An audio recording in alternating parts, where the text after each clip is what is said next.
What's going on, Mendezville? This is Rudy Mendez today. We have a Facebook Live, YouTube Live going on at the same time, streaming it. Hopefully, you guys enjoyed today's conversation. Today's conversation is going to be all about soccer. We've got my guest today is Mosso Castrejon, one of the better soccer players in the area. We're going to see if he can share with us how he was so successful, what he attributes it to, what we can learn as parents, players, and the difference between junior high, youth club, high school, college, transfer windows, scholarships, all those things with soccer. I know I've had some guests in the past that have been doing that went through the football. We had some people go through the basketball. So now we're gonna go with our guests with soccer once more. So Mosso, thank you for the show. Thank you for coming. Yes, sir. Thank you for inviting me. So we meet. Just a little background. We meet when you're in sixth grade, and that was my first year teaching at Ann Richards Middle School, and I would teach at Ann Richards, come coach after school, and then when you were in seventh grade, when it was my turn to coach you in football and soccer, because I remember I coached that when you were in sixth grade, I coached Luis Mata and those guys, Cesar and those guys in soccer. But then that second year, when you were in seventh grade, I was coaching after school at Ann Richards. So guide us through. Before we do that, let's go. Let's rewind. Your highest level of competition that you did. Right now, you're working. You're out of college. What was the highest level of competition that you competed in with soccer? It was a D2. That's the highest level I was able to reach. My dream was always to play at a D1 school. Mm-hmm. Unfortunately, when I was in high school, I didn't know the highest level of college. I didn't know what a JUCO was. I didn't know what a D2 was, a D3, a D1. I had no idea. So the highest level of college that I was able to play and compete in was a D2. And I was this close to playing D1. But unfortunately, it didn't happen. Okay, that right there, we can just jump into right away. Is when did you learn the difference in all those divisions in college? While you were your freshman year at the university? No. My freshman year, I did not know how the levels worked. I was at a D1 junior college. The highest tier of a junior college. Yes. Soccer wise. So a JUCO, it's a whole different division. It's a NJCAA. Mm-hmm. And then after that, it's a D3. And then after that, it's a D2. Mm-hmm. And then the highest of all is D1. But D1, D2, and D3, those are NCAAs schools. Right. So I didn't know none of that. Right. I learned that as I was going on through my career. So you go to what school did you end up at your freshman year? Western Texas College. Okay. Let's keep rewinding. So you're at college, and we'll go into that in a little bit. So before college, you're at Juarez Lincoln High School. Juarez Lincoln High. And you played soccer there for how many years? 4. So you're at the varsity, all 4 years of varsity. All 4 years varsity. So you're varsity all 4 years. And we have to. What we're here to research is why were you so successful as becoming? Because Juarez Lincoln is no joke to be a freshman and starting varsity player. It's not easy. 8th and 7th grade, 6th grade, youth level. In junior high, you played what? Just the soccer season there at JD Salinas? I played every sport. Right. You played, I remember that. You did play football. You're a receiver. You played basketball, which I remember you being pretty good. You played soccer, track. You were doing what? Long distance at the time? Track and cross country. Track and cross country. Before, we rewind it in a nutshell. When do you start your soccer career? When did I start my soccer career? Fourth grade, second grade, playing at home, playing in a club. How did that go? So the first sports I ever played were football and basketball. The first sports you ever played? Sports I ever played. And when it wasn't soccer? It wasn't soccer. And those 2 sports were because my cousins would always play those sports. Soccer wasn't even a sport to me yet. So I remember my cousins were always competing. No, I go for Saints, and no, I go for the Falcons or the Vikings. So I remember the Super Bowl. I think it was a Super Bowl. I don't know. I'm not a football fan, but it was a Super Bowl between Saints. It was back in 2000 something. But I don't know. But you were young. You're in I was- elementary. I was very young. Yeah, in elementary. But yeah, we used to play football all the time, and when we would get together, we didn't have this back then. No. So this is something very it's a Distraction, isn't it? Yes.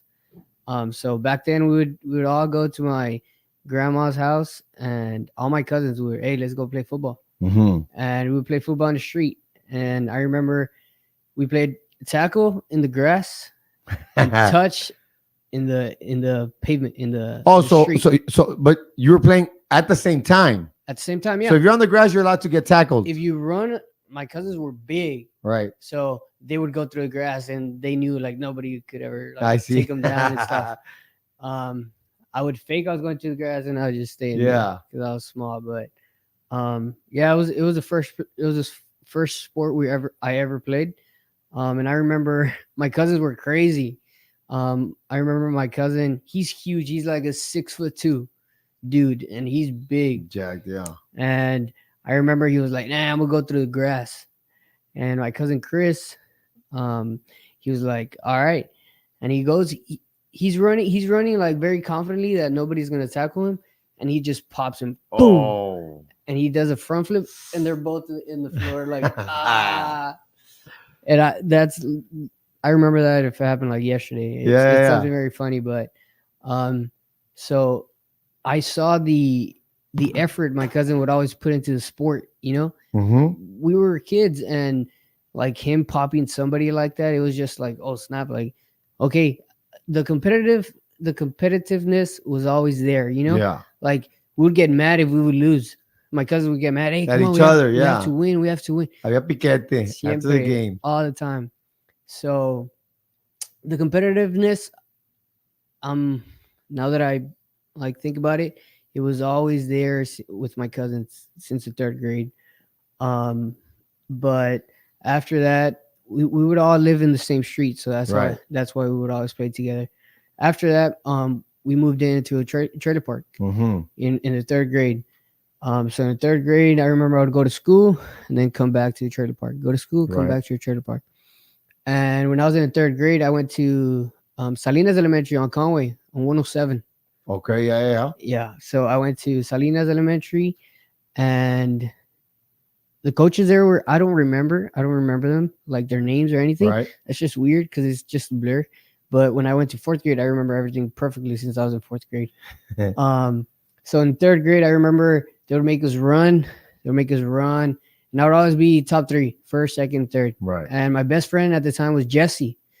Jesse is currently a coach in Germany. Nice. He's coaching in Germany, and he played for Seattle U. Wow. D1. He played Soccer. D1, soccer. And he would always tell me, "Hey, Mosso, vente, let's play, touch the ball." Yeah. He's a lefty, so he was always good. Right. Like, nah, bro, like this is not for me. Let's go play football, But so at that time, he was trying to introduce you to soccer. Yes. And I was like, all right, look, let's play 15 minutes soccer and let's go play football. He was like, all right. And he'll pass me a ball, but I wasn't even interested. But that's the first time I ever touched a soccer ball. Because of Jesse. Because of Jesse. And unfortunately, we stayed there not even a school year. Right. We stayed there like a semester and a half. So a semester and a half, we moved to where we live. My mom lives now, which is Benson Palm and Mount 9. So, so now the zone is JD Salinas, and Juarez Lincoln. Yeah. So when I moved to the 4th grade, I didn't get registered. I think it was towards the end. So my mom was like, nah, you're not gonna go to school. So she's like, let's wait. So it starts again in August and you start fresh. Okay. I was like, okay. So 4th grade, I went to Evangelina Garza Elementary. I always had trouble pronouncing that. So Garza Elementary. Yeah, we know where. Well, it's over there on 7 Mile Line. It's on Dauphin, I think. Yes. It's right there on 7 Mile. Yes. So in 4th grade, I had Coach Torres. See, now I remember him. Why? Because he was a good coach. Yeah. He was always fun. He was always like active. The games we would play, I remember we would sit in these scooters, like yeah. And we were like, whoever wins, and Yeah, I yeah, just yeah. remember every game like if it was yesterday. But It's funny story, Coach Torres. I had him when I was in 5th grade. He was an exactly, actual teacher at the time. He exactly. wasn't a P coach yet. But Coach Story was Yeah, good guy. phenomenal. He was something else. So I had him for 4th and 5th grade, Hmm. but it all started from there. My first track meet was in 5th grade. Okay. That was the first competition of like Oh, the field day when they have that field day with all the schools. yes, and they take us to La Jolla. Yeah, yeah, the field day. The field day. Yeah, So to me, it was a track meet because yeah, I ran a 400. I Right. remember. So that was the only race I was gonna run. We all got medals, like for right, right. It's a participation. It's to participation. expose the yes. kids to Yeah. to learning what it is. Yeah. So I remember I ran there's two races for a 400. We're running 400. Mhm. And I remember a friend of mine named Homer Borrego. He ran the first leg, not the first leg, but the first race of the 400. 'Cause Right. It was the, two. The first heat. First heat, yes. Yeah. So he ran it and he gapped everybody. Right. First place. Boom. And I was like, all right, I'm next. I'm gonna go for it. I can do this. I can keep up. Homer would beat me, but I was like, I stay right behind him, so I think I could win this. Because he gapped everybody. He was Right. like bad. So I remember I was like, all right, let's go. And I remember being nervous. My first time being nervous, like in front of everybody. Right, in front of right. Other It's kids. that other- anxiety. Yeah, those coaches. nerves. Yeah. I never liked that feeling though. Never, ever, ever. You don't ever get used to it, huh? And it was no until high school. I would normal. always feel it. It's normal to have it. I would never feel that in soccer though. Ever, No. ever, Really? ever. So I remember that feeling was like very, very it was very tense. I don't know. But I remember running that 5th grade race and I got 3rd place. Mm. But since there, that was the first time I felt like I lost. Like I know we all received a medal and Right. nobody cared, but But you know. ever since that time, like I was like, bro, I lost. Like I wasn't first. And my brother was the type of guy, hey, if you're not first, you're last. Right, He right, would always right. tell me, hey, if you're not first, you're last. If you're not first, Yeah. you're last. So yeah, that was the first time I ever grew a desire to always wanting to win. Yeah. Was in 5th grade. The first time I competed. So that was always, it was a seed planted in me of always like wanting to be the best at Yeah. anything I would do. Anything. You know, it's funny you mentioned that because we as coaches, or coaches we always want to know is where or how can we get kids to, because we believe there's part of nurture and there's part of nature, and if we can teach competitiveness through games, for example, you're talking about Coach Torres, all these games, you probably didn't even know it, but through those games, you're learning to be competitive. So one of the things, the way we approach, or at least I know I approach the lessons that I teach of, just for example, we're tossing a ball, is okay. Now something I do is okay, of all the partners, who can get to 20 without dropping it first. Okay. So we're still doing the lesson and the skill, but now I add the, hey, let's be first, or the top 10, right? And so all the games through the lessons that we have to teach is we're teaching you to be competitive. So when you do get to 5th grade and 6th grade, you have that itch. It's like, hey, I got to work harder. Yeah. You got to work harder, right? So then in all elementary, you're still haven't touched the soccer ball. You're still not playing club? Nothing? I remember in free time, Fridays, Right. I remember he would always let us, hey, go do what you want Right. to do. So I remember kids playing soccer. They would always play soccer. And at this point, you're still doing football. You're Still into football. So look what I would do. I would jump into soccer, but sabes que puedes meter cuerpo, you you can body people. Right. Yeah. Those were my intentions in soccer. You're going to go hit My someone. intentions were always to, we're going to go 50-50, boom. Let me show you my strength. It was what? Football. Football, you always tackle and stuff, but I knew you couldn't wrap around or anything. But it was always my intention to show everybody that I was strong. That I was strong, short, but strong. So your short exposure to your initial exposure to soccer is Jesse, and then it's Coach Torres on Fun Fridays, the students that are there playing soccer. But you don't watch it on TV yet. Nothing. You don't know forward, defense, mid, through balls, none of that. So at what point do you learn, or do you start learning what soccer is? Is it 6th grade at JD Salinas? Okay, so let's go back to Okay. fourth grade and fifth grade. Fifth, fourth grade, and fifth grade. So when I moved to this new home, to this new neighborhood, Yeah. I always had a football. Mm-hmm. And I remember this kid. The trailer was there. We lived in a trailer. Yeah, yeah. We put the trailer on the solar, See, see, see. and we had a back door and a front door. Mm-hmm. And I would always stand in the front door, and I'd look outside. No kids to play with. I go to the back. No kids to play with. I was like, bro, where did my mom bring me? Like, Right. what are we doing here? Like, there's nothing. Like, we were the first house like there, and I remember A new neighborhood. yes, and I remember there was this little trailer like surrounded by trees, Mm-hmm. and it was just me, us, and them, and another house like Right. 3, 4 solares to the left. Yeah, yeah. But it was just us and nobody else. Y los están Murillos. I don't know. People Right, I don't right. know if people are watching this, but in Benson, you know Murillo's and you know where it's at. So I would always come from home from school and I was like, bro, there's nobody to play with. Like, Uh-huh. and I was always sad. I was like, I miss my cousins. Like, we don't go over there Because you anymore. can't. That's where you grew up. You used to live in a neighborhood with your cousins. With my cousins. So I was like, bro, I miss my cousins. Like, what are we doing here? Like, mom, I dislike you. Yeah, you're upset. You're upset. Yeah, yeah. Typical kid. Yeah. And I remember this one day. I was like, all right, I'm gonna go to the store. Mom, can I have a dollar? And I remember the hot Cheeto bags used to be 25 cents each Yeah, you're talking about a long time ago. back then. Before inflation. And then And I was like, all right, I'm gonna go to the store walking. It was a walking distance, and there's no houses, so you could see me walk to the store and see me get out and walk back. yeah. I was like, all right, be careful. I was like, all right. So I take off. I walk to the store, buy my hot Cheetos, come back. I'm walking home, and I see these kids jumping on a trampoline. What's going on over there? And I'm Huh? like, whoa, wait a minute. There's life out here. And I was just like, wait a minute, bro. Like, nice. And then all of a sudden you hear barking. Hur, hur, hur.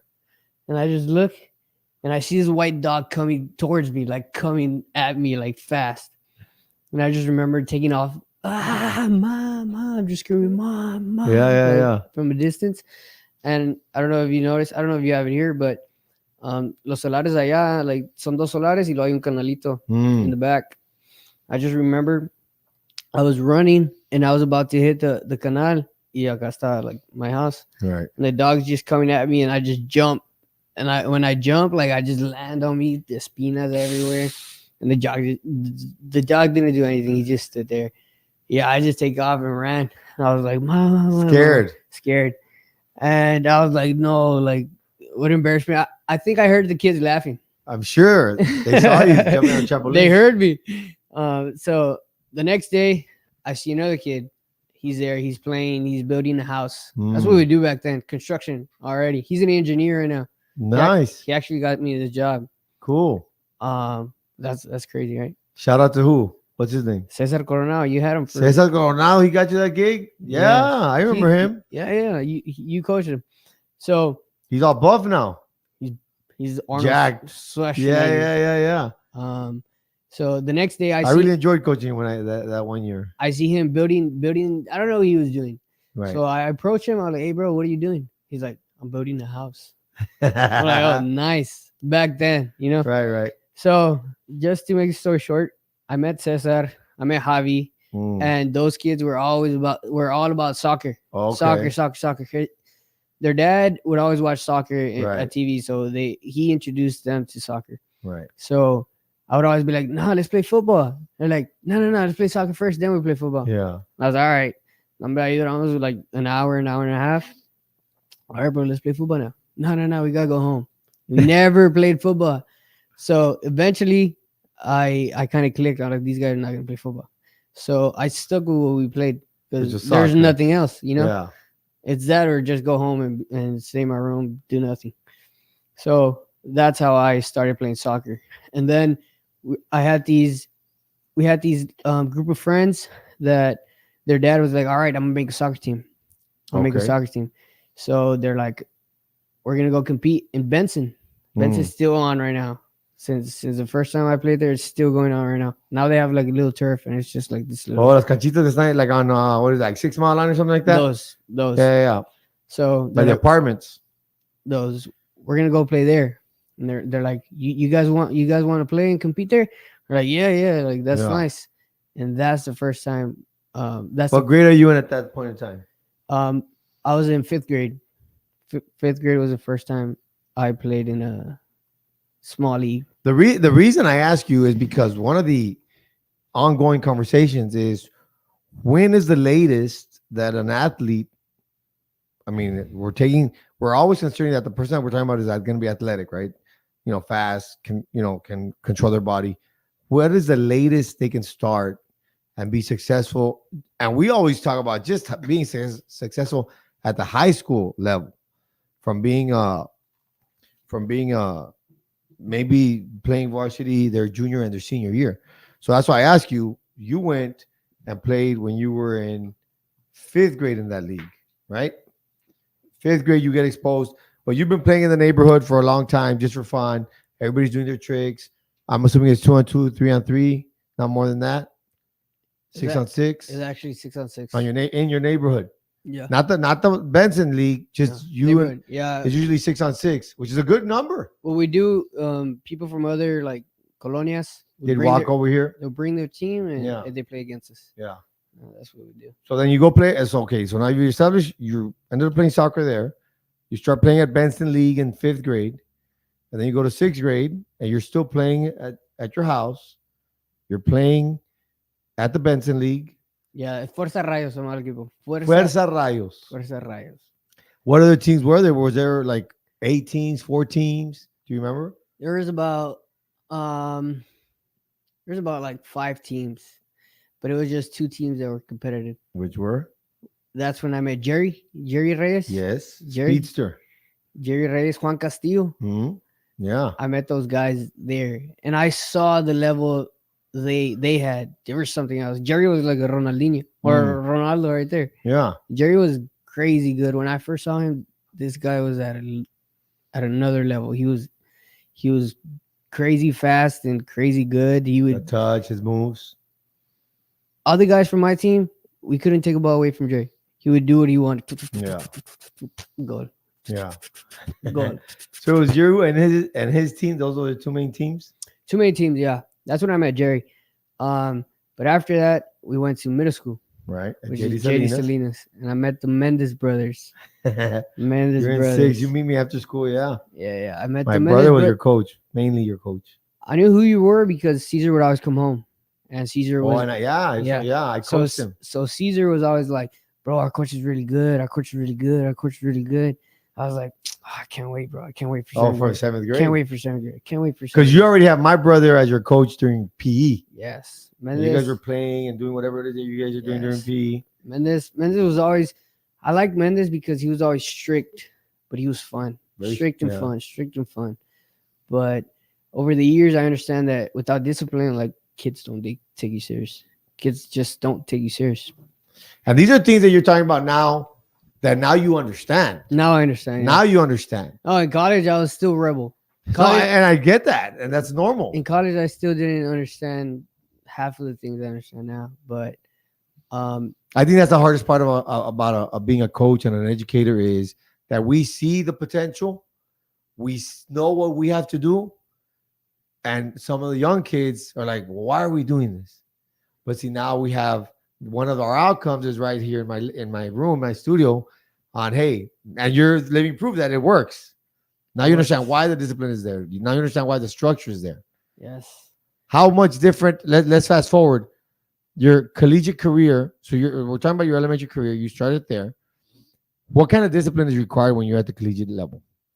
How many universities did you play soccer for before we go into that? 1 or 2? I played 2. 2, okay. I'm assuming it's very similar.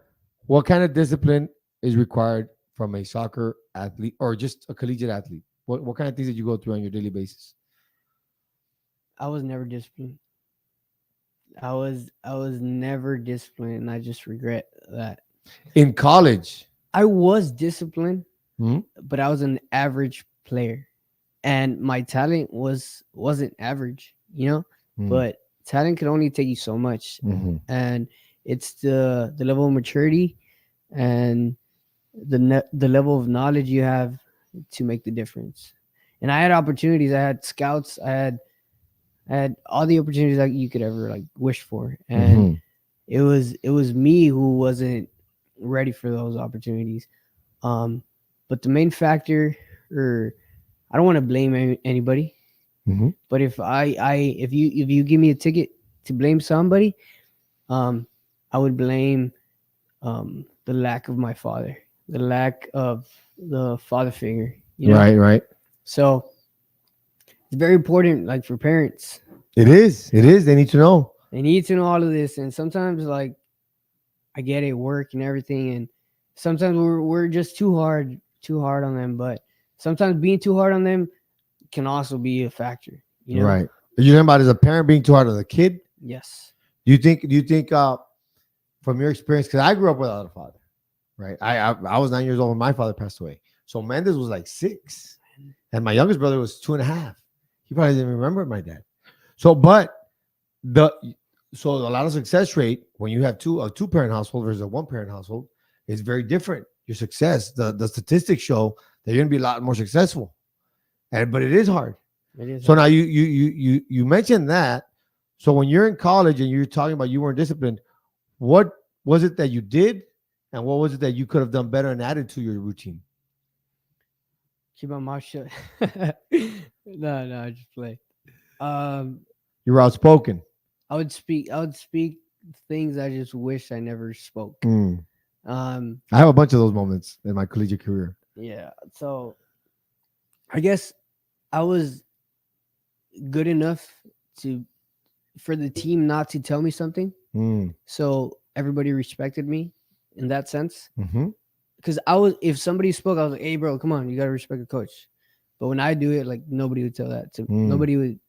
Hey, Mosso, like, what's up? Like, what are you doing? I You know? see.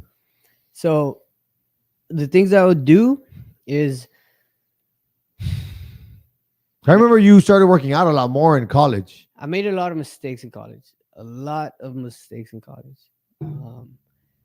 Just the level of wisdom wasn't there, and knowledge. The choices I made weren't the correct ones.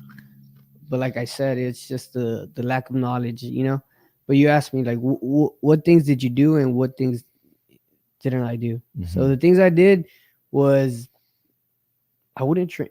Okay, I'm gonna go with the things I would do. I'd go to the gym To lift weights. to lift weights. I would eat healthy. Mm-hmm. Team You'd have your team training. training. Do you have individuals? I know in basketball there's individuals. Do you have individuals? I would go to the gym. That was your individuals. That was my individual. But that wasn't soccer related. That was just more strength related. So things I didn't do. I didn't work individually, like On the ball? individuals. Yeah. I didn't sleep properly. I didn't visualize the aspects I lacked. Like you gotta know how, like, the things you're lacking. For example, I didn't shoot in this game. What are you lacking? Shot. Or my passes weren't good enough. You gotta work on your passing game. And you can work that as a group, but if you always mess up in practice, like, what do you have to do? You have to do it on your own. Yeah. You have to do it on your own. So I didn't do that. And I feel like even you, Mendez, if I ask you, do you have regrets? And you could bring me out of a book of things you didn't do when you were young, or you wish you did differently. Not regrets. As an athlete? As an athlete. As an athlete. What sports did you play, Mendez? I played basketball in high school. I wasn't very good. I mean, I was quick. I could jump, but the game, the pressure, everything that happened with it, it was tough. Yeah. I mean, I was a player coming off the bench. I mean, I think one of the things that, like, when you say you hit the gym, I think, and I've talked to with some people back in, and we're talking about the 90s, is I was one of those that would train at home, but my trainings were good. But now all the research we have now, oh my God. I mean, half of the stuff, if I knew half of the stuff, because I was the kind of kid that if a coach told me, hey, if you do this at home on your own, you're going to get better. So I would go home and I would do it. But the knowledge wasn't the same as it is now, right? here's what's very interesting when you make these comments that where you're going with your collegiate career, and we really haven't even touched on it. It's just the fact that you're realizing that you could have done so much better had you been more focused. And you're talking about you're one of the better players to come out of the valley, not because you were faster. In my opinion, you weren't one of the fastest.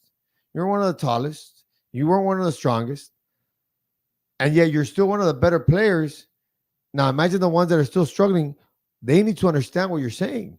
That talent can only take you so far. You still require that discipline and that the hours that you got to put in on your own, not besides team practice, the touch, the shots, the free kicks, yes or no.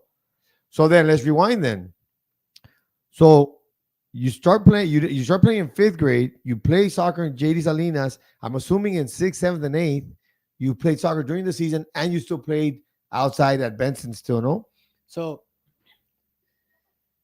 6th grade, I remember I went to go play a tournament in Golazo. I don't know if you remember Golazo. In Golazo, okay, yes, over in Edinburgh. Edinburgh, in yes. 6th grade, and you're still playing with this team from your neighborhood. It was another team. Oh, okay. They invited me. Someone invited you from the league, from the Benson League. Yes, they're like, come play for this team. Kind of like a little all-star team or whatever. Yeah, I'll get you in and just do your thing. Because I was good in Benson. They're like, okay, he's one of the better ones. They brought me and Jerry. Right. Me and Jerry, hey, come on, let's go play over here. Because we had no exposure. It was just there, Benson. Yes, at your house. Yeah, my house. In the neighborhood. Garza Elementary. And that's the only exposure we had. So that's the first time I was like, I saw Golazo and I was like, bro, what is this? Like, it's nice. Nice field. Right. Wow, it's a true facility. This is nice. Okay. So the first time we played a tournament in Golazo, and I remember those teams. I remember those tournaments would always like have a bunch of teams, like a bunch of teams. There's like teams from Cali and Edinburgh far. Yeah. Oh yeah. It's big time. I think teams from Mexico would come to go play in those tournaments. Valley soccer is like 10 times of what you experience now. Yes, it's grown so much. Okay, so you go and play there. So I went to go play there, and in this tournament we had a good team.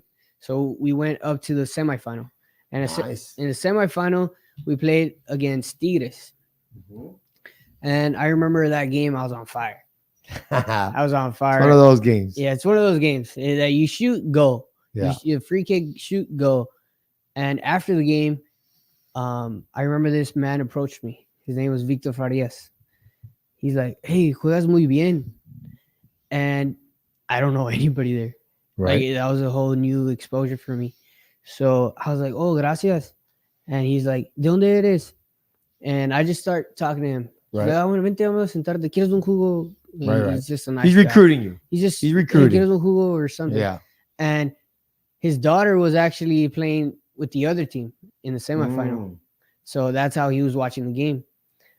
So this guy just starts talking to me. Hey, where are you from? Where are your parents?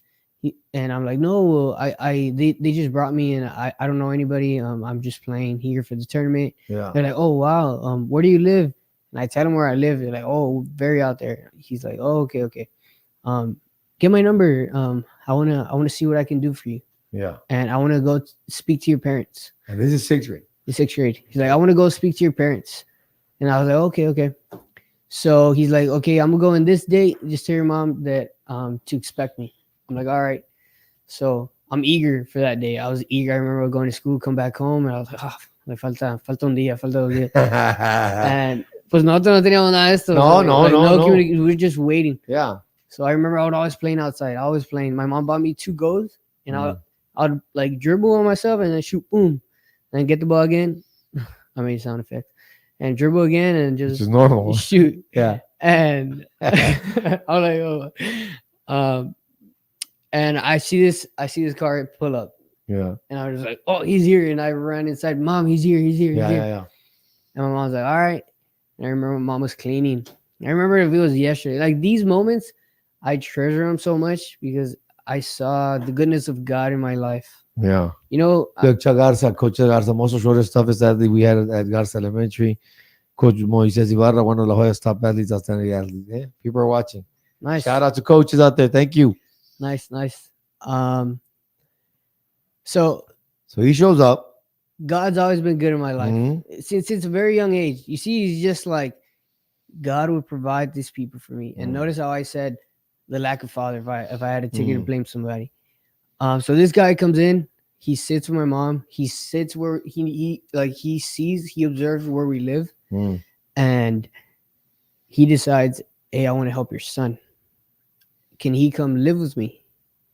And my mom was like, bro, who are you? What are you talking about? And I'm just like, Ma, come on, let me go. Right. You're a kid. Let me go. Yeah. And he's like, yeah, we'll take him in. We'll take care of him, but not right now. This is going to happen in the summer. Let him come live with me in the summer. And my mom was like, okay, well, I'll have to think about it. And I'm just, every day I'm like, Ma, you got to let me go. But what's the backstory behind? Why did he want you to go live over there? He wanted me to go live with it over there because he wanted me to play with club teams. He wanted to. So he was going to take you to be on a club team. Yes, and expose me to tournaments, going to Houston, going all that exposure that it's normal now. Like, hey, it's a normal thing. We're going to Dallas. You'd be surprised. Well, yeah, it is normal, but it'd be nice if more people were exposed to it because not as many are exposed, but there are a lot more. A lot more, yeah. So, Victor, he gave me that opportunity, and I was always, Mom, you gotta let me go. Mom, you gotta let me go. Right. Mom, you gotta let me go. Summer comes in, my mom lets me go. Why? Because we're 6 kids in the house, and I was always bugging her, and bugging her. Right. So, all right, go. Uno menos. So I leave, and crazy. This guy buys me my first cleats, my first nice cleats. Nice, yeah. Yo tenía, creo, no eran Joma, no eran Joma, eran. It was just this cheap brand of cleats I had. The very first cleats I bought. And my brother ripped them. Hey. He got a knife and he ripped them. I remember I was crying my eyes out. He did it because I did something to him. Right, a brotherly fight. So he went after your cleats. He bought me those white. I remember they were white cleats. De Cristiano. I remember. Right. First white Nikes. I was like, bro, these are golden. Nah, it's for real. I don't want to use them. Like, yeah. So he bought me my first cleats. And he joined me to Dynamo. At the time, it was Dynamo here. Yeah, in the Valley. Houston Dynamo. In the Valley. So I remember the coach Jerry. I played one tournament with him. With Dynamo. Okay. With Dynamo, one tournament, and we played the tournament in back then it was Atlas Mission. Con Cuellar. Todavía anda ahí. He has this field on 23rd. Well, he's still at it. Well, that was the first time I played with Dynamo. And we played the final against Atlas. Atlas would smash everybody. 2001, champs. 2002, champs. 2003, champs. 2004, champs. But every division, right? Every division, champs. He had a nice little academy going there. Little club. He saw me as well. He was like, hey, come play with us. Right. Come play with us. And like I go back, I always want to win. So what I did, I go back home. After the summer, go back home, and I called Profe Tato. He gave me his number. I called him. Like, Profe, I want to join your team. Atlas. And I remember Rafa, he would always go pick me up. I joined his team. Cuellar, he would always come pick me up at my house every single day. Every single practice or every single weekend because we had games. Right. He would come all the way to my house. And I know where he lives right now. I'm like, whoa, that's pretty far. I don't know where he lives. Somewhere in McAllen? He lives on Sherry. Okay. Sherry and... So you get a little 20-minute drive to go pick you up to come over here. Yeah, and then go play. Yeah. Jugamos en la 23. Yeah. En Golazo. Yeah. So I was really fortunate to have those people guide me at a young age. What positions were you playing during that time at Atlas and Houston Dynamo? I was horrible. I started in the bench. Okay. I was horrible. Like I was playing soccer. Like I wasn't the best, but I was like my work ethic was always there. So did you notice? And this is what I tell people, and this is a touch on when I tell parents and I have kids that like, oh yeah, we play soccer at home. I think they did it for me because they wanted to help me. Right. But my question is going to be this: did you notice from playing at home, playing at Benson, which I'm assuming is a lot more freestyle, yeah, to now you go play on a club team, more organized, Everybody has their positioning. Was it a shocker to you? And is that why you struggled at the beginning? It Was was different. I had to adapt. I had to go to practice. Like where to move, when not to move, when to drop, when to push. Are those things that were new to you when you went to Dynamo? Yes, but at the time, I never understood that. Where to move, how to move. You gotta make this run. Right. I never understood when to that. make all those things. Never, ever, ever. And I don't think coaches would implement that as much. You're talking about in the beginning. In Atlas, in Dynamo. Atlas It was more. Memo Martinez was my coach. I don't know if you remember Memo. He was a Cuellar. He was one of, and then Profetato. But Memo, he was great at private trainings. That's what he did, private trainings, and that's how he developed players, like doing private trainings. And he knows his stuff. He played professional with Pumas in Mexico. So the trainings he would do would jump. So it was more what skill or it was more skill individually, touch, receive the ball, turn. Yes, all of that. Right. No es mucho de que you move here and you pass the ball here. No, it was receive it. It was more hey, you got to control it. Touch.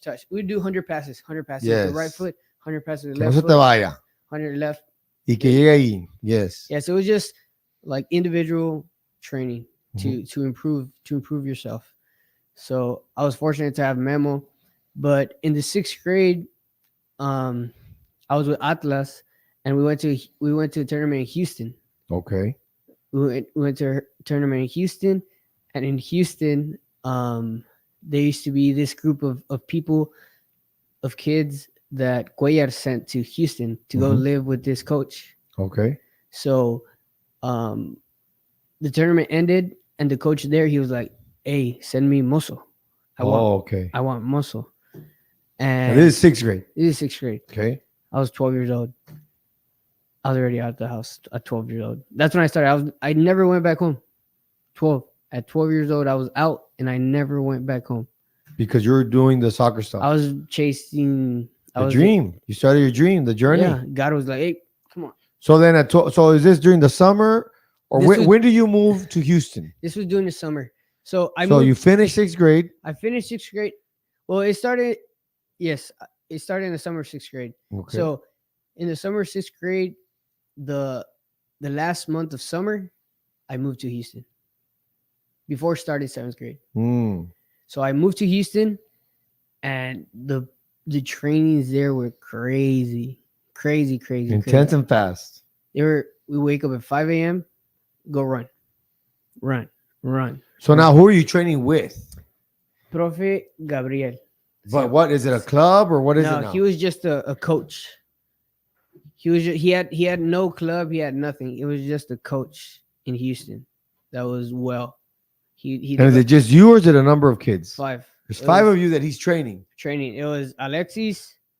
It was Jesse was out there. Jesse, the one I was in 3rd grade. Oh, from Mission. Jesse was out there. Okay. Osiris, Paco, and Ronnie. Ronnie plays professional for Querétaro right now. Oh, nice. So he's training all 5 of you. All 5 and me. 6 of you. Jesse didn't live with us. Jesse, their parents moved over there. So there's 6 of you training with him in the mornings. Yes. Well, Jesse wasn't part of that group. Oh, It was just 5 of us. Okay. Because we all lived together in the apartment. So we would wake up at 5 a.m., go run. We would just run. And mind you, it's in the summer. Come back, eat, 12 o'clock. We'd go shoot. We just use shots. Yes, we would do this one move like for an hour and a half, which was fake, and then shoot with your left. Boom. Fake, shoot with your left. Boom. Over and over. Boom. Fake. Boom. Reps. Like reps, and as hard as you can. The goal was like not even 10 feet apart, like 10 feet away from you. It was close. It was very close. Boom. So just shoot it hard. Yeah, shoot. It's gonna go in. Recorte, boom, shoot. Try to make it at the top corner. Boom.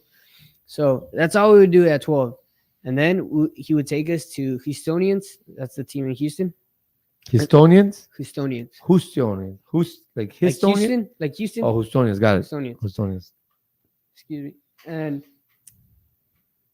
we would train again at 5. So it was 3 times a day. in the 5 summer. a.m., 5 a.m., 12, and 5. and 5. And we would train every day. So you're more, but let's understand the training. The morning training was running. Conditioning. The 12 o'clock training was shooting, Shooting. skill, individual, Yes. correct? And then what was your 5 o'clock training? Team practice. Team practice. Yes. So notice two trainings were individual practice. So you've already been shown how to do this. Yes. You were shown how to do it. Yes. I was shown. You were shown. You're supposed to do it like this. That's how I became what I am. Because I Okay. trained. No es mucho de talento. Because I wasn't talented when I first touched the soccer ball.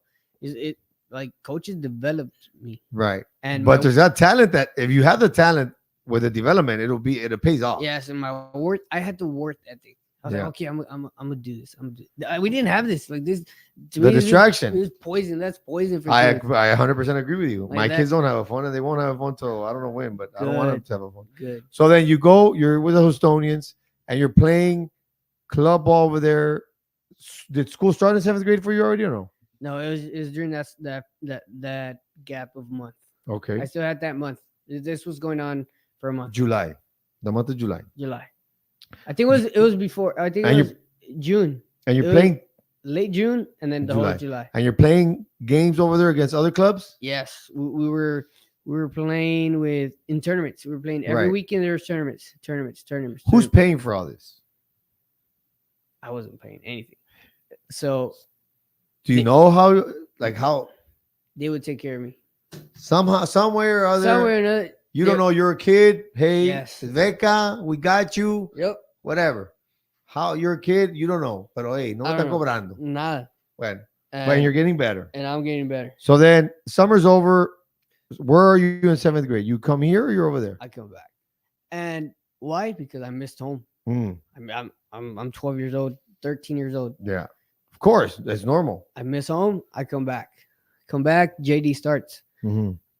When I come in 7th grade, Mendez sees me. He's like, "Whoa! Like, what happened to his kid?" But I remember sports. I was eager to play sports. Play football. You finally get to play football. Football. After Yeah. so many years After away so from many it, years, I right? played football. Yeah. And you know that thing that I told you in the beginning, where my cousin pops. Yeah. Well, I learned that from him. And every time I would tackle, that's the only way I knew how to Go tackle. low. Go low. Boom. And Yeah. kids would flip. Everybody would flip. Yeah. Every time I would Not hit, to mention you were shorter than everybody, so you just every time I would hit a guy, they would flip. yeah. And I just think it was crazy because I'm this short dude. They don't expect it, boom. So you're Hey. finally playing football. Finally play football. To this one kid, I go low. He goes low. Boom. No, hombre, mi back. No, estaba tirado así. En La And this Joya, was in 7th grade. La Joya Stadium contra Memorial. In 7th or in 8th? 7th 7th grade. grade. I was just on the floor. I get out of the game. I was like, bro, I can't play. Like my Yeah. back hurts a lot. Like I couldn't even get up. Oh, Cuadros and Lopez were your coaches. Mendez Yeah. in football. Yeah. And Cuadros, and for soccer it was Cuadros and Coach Alanis. Alanis, He was that's my right. He's sixth grade still teacher. there coaching. He's a good coach. He was my 6th grade teacher. Yeah. Coach Alanis. So yeah, I played football. I played basketball. I was playing basketball as a point guard. Yeah. And me and Jerry, And everybody, you had never played basketball before. and in 6th grade, I met like me and Jerry and Juan Castillo. Like we were all Your together. rivals, the former rivals. We were rivals, but 6th grade Yeah, everybody came we all together. came Yeah. together. So I played basketball. I ran track. I ran cross country, Mhm. and finally we played soccer. And we won district champs. We beat Yes. everybody. Coach Which is the Alanis- norm for JD Salinas. Yes. Either first place or second place.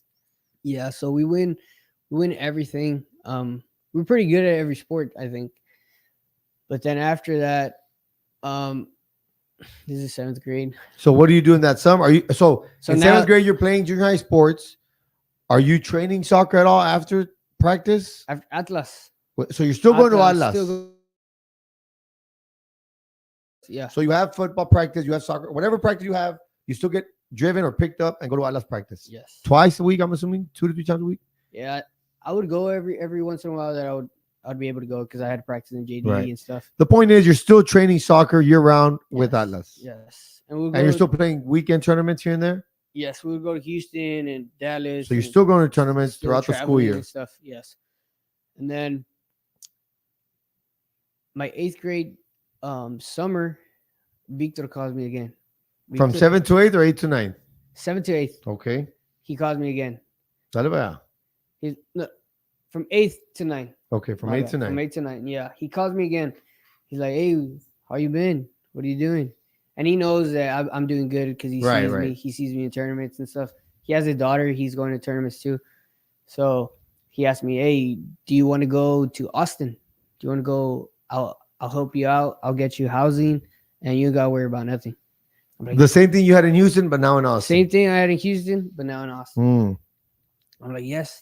I'm definitely down to do And that. your mom at this point is already, She's it's already- a normal thing. You're going to go it's a train. normal thing.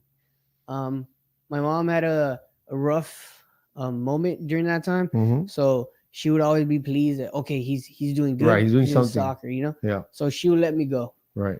So yeah, I went to Austin and I lived with this family. They took me in. It was one of the guys that played. So the team that I moved into was called Forza VIP. What was it? Forza Forza. VIP training. Okay. So it was just training. And a lot of kids from And there's a summer thing again. this summer thing in From 8th to 9th grade, you're training with Forza VIP. VIP. So yeah, and we had David Din. I don't know his nationality, but he was crazy good. He detail. Very detailed. Very detailed. Like we would juggle a tennis ball, Mm. like that type of stuff, and juggle it. We'll kick a tennis ball. Yeah. And a lot of touches. Was it similar to the training you used to have where it was conditioning, individual, team, or just No. individual? This was always a team Okay.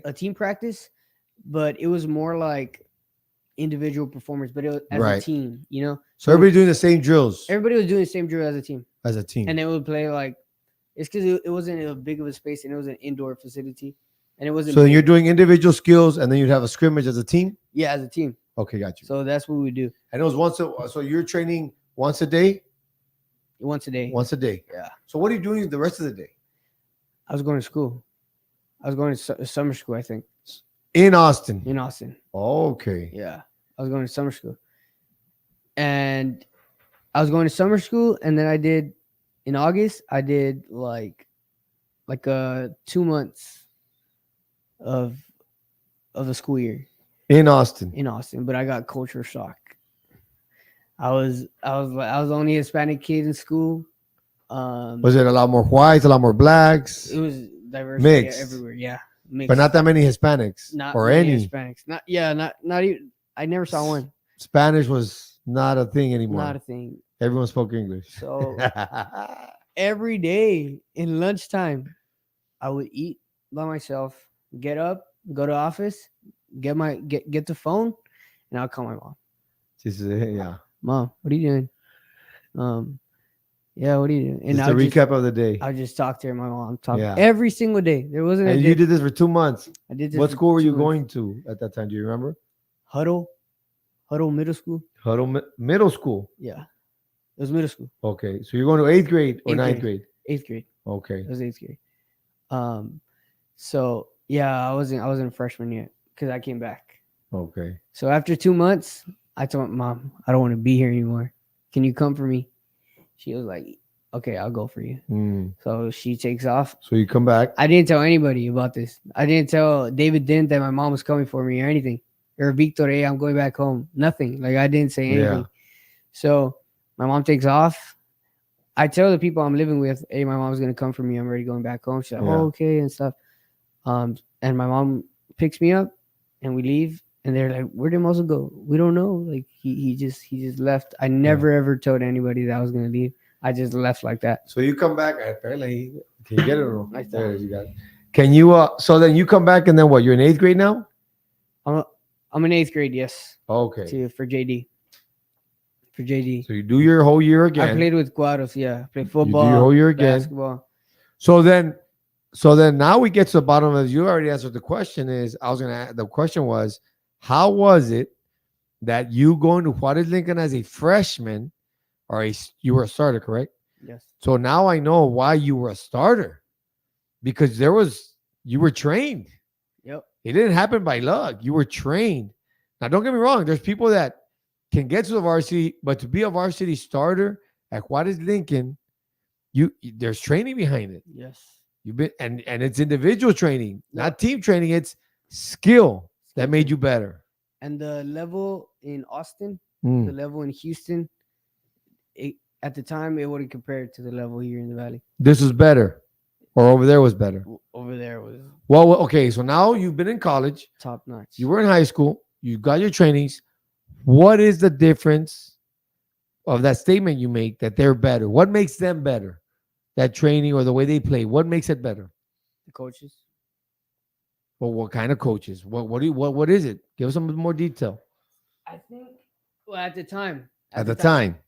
Because when we would go as a team to Houston, Atlas would win every tournament over there. So the Valley Atlas team would win tournaments in Houston. In Houston. But yeah, you're saying that the soccer is better over there, but you're beating them. The level of because here Atlas would win everything.